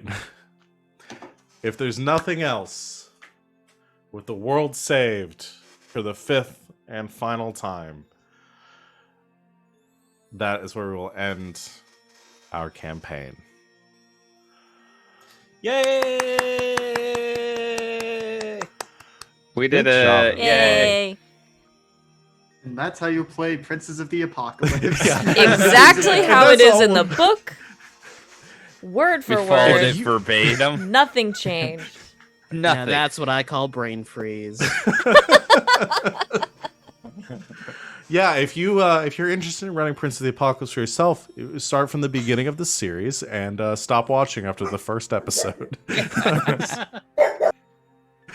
But I think it turned out really good. I'm glad y'all enjoyed it because I definitely had a lot of fun turning this into just the most ridiculous game that I have ever run in my life. So yeah. Anyone have any thoughts, questions? Don't ask me what I changed from the book to there because the answer is everything. But if anyone has any thoughts or questions or comments before we adjourn. That was a blast. Yeah. And I like systems that let me try silly things or Right. Yeah. wacky things, and instead of Yeah. being like, roll to hit, yay, Yeah. So, Yeah, I really enjoy that. I really enjoyed this a lot. So for those of out there still with us and gonna tune in for our next season, we'll be playing. It'll be Saturday nights Mistborn. We'll be here 2 weeks from today at the same time, 5:00 Eastern time is gonna be our new start time from now on. We are gonna be doing a session 0. We've already done some of it off stream, so it might be a short one, but you can come in, you can get to know what characters we're playing. We're going to talk about the system because it's something very new. It's not one that we've ever played before, so we're going to be learning a lot, talking about the world. If you're not familiar with the Brandon Sanderson novels. We will do our best not to spoil anything, but there's going to be some spoilers if you're interested in reading those. But the whole game and the setting takes place technically within like the first half of the first book, so it doesn't really spoil much for any of you. So and I will say thank you. I mean, thank you to all my lovely players for making this so fun and having ridiculous ideas and making this a joy to run. And special thanks to Jake for joining us for this, because he won't be joining us for the next season, but hopefully we'll have him back in the future. We will have in 2 weeks joining us for our next campaign, though, Morgan from Wild Space, and who I believe we're about to raid, is going to be joining us for our next season. So it's going to have a new face and new characters and a new system, and it's going to be great. So come join us for that. Anyone have anything they want to plug or promote before we get going? All right. Well, I'll say it one more time. Thank you to my awesome players for being here. Thank you to everyone out in the chat for watching. We will see you all in 2 weeks for our next campaign. And until next time, good game and good night, Internet.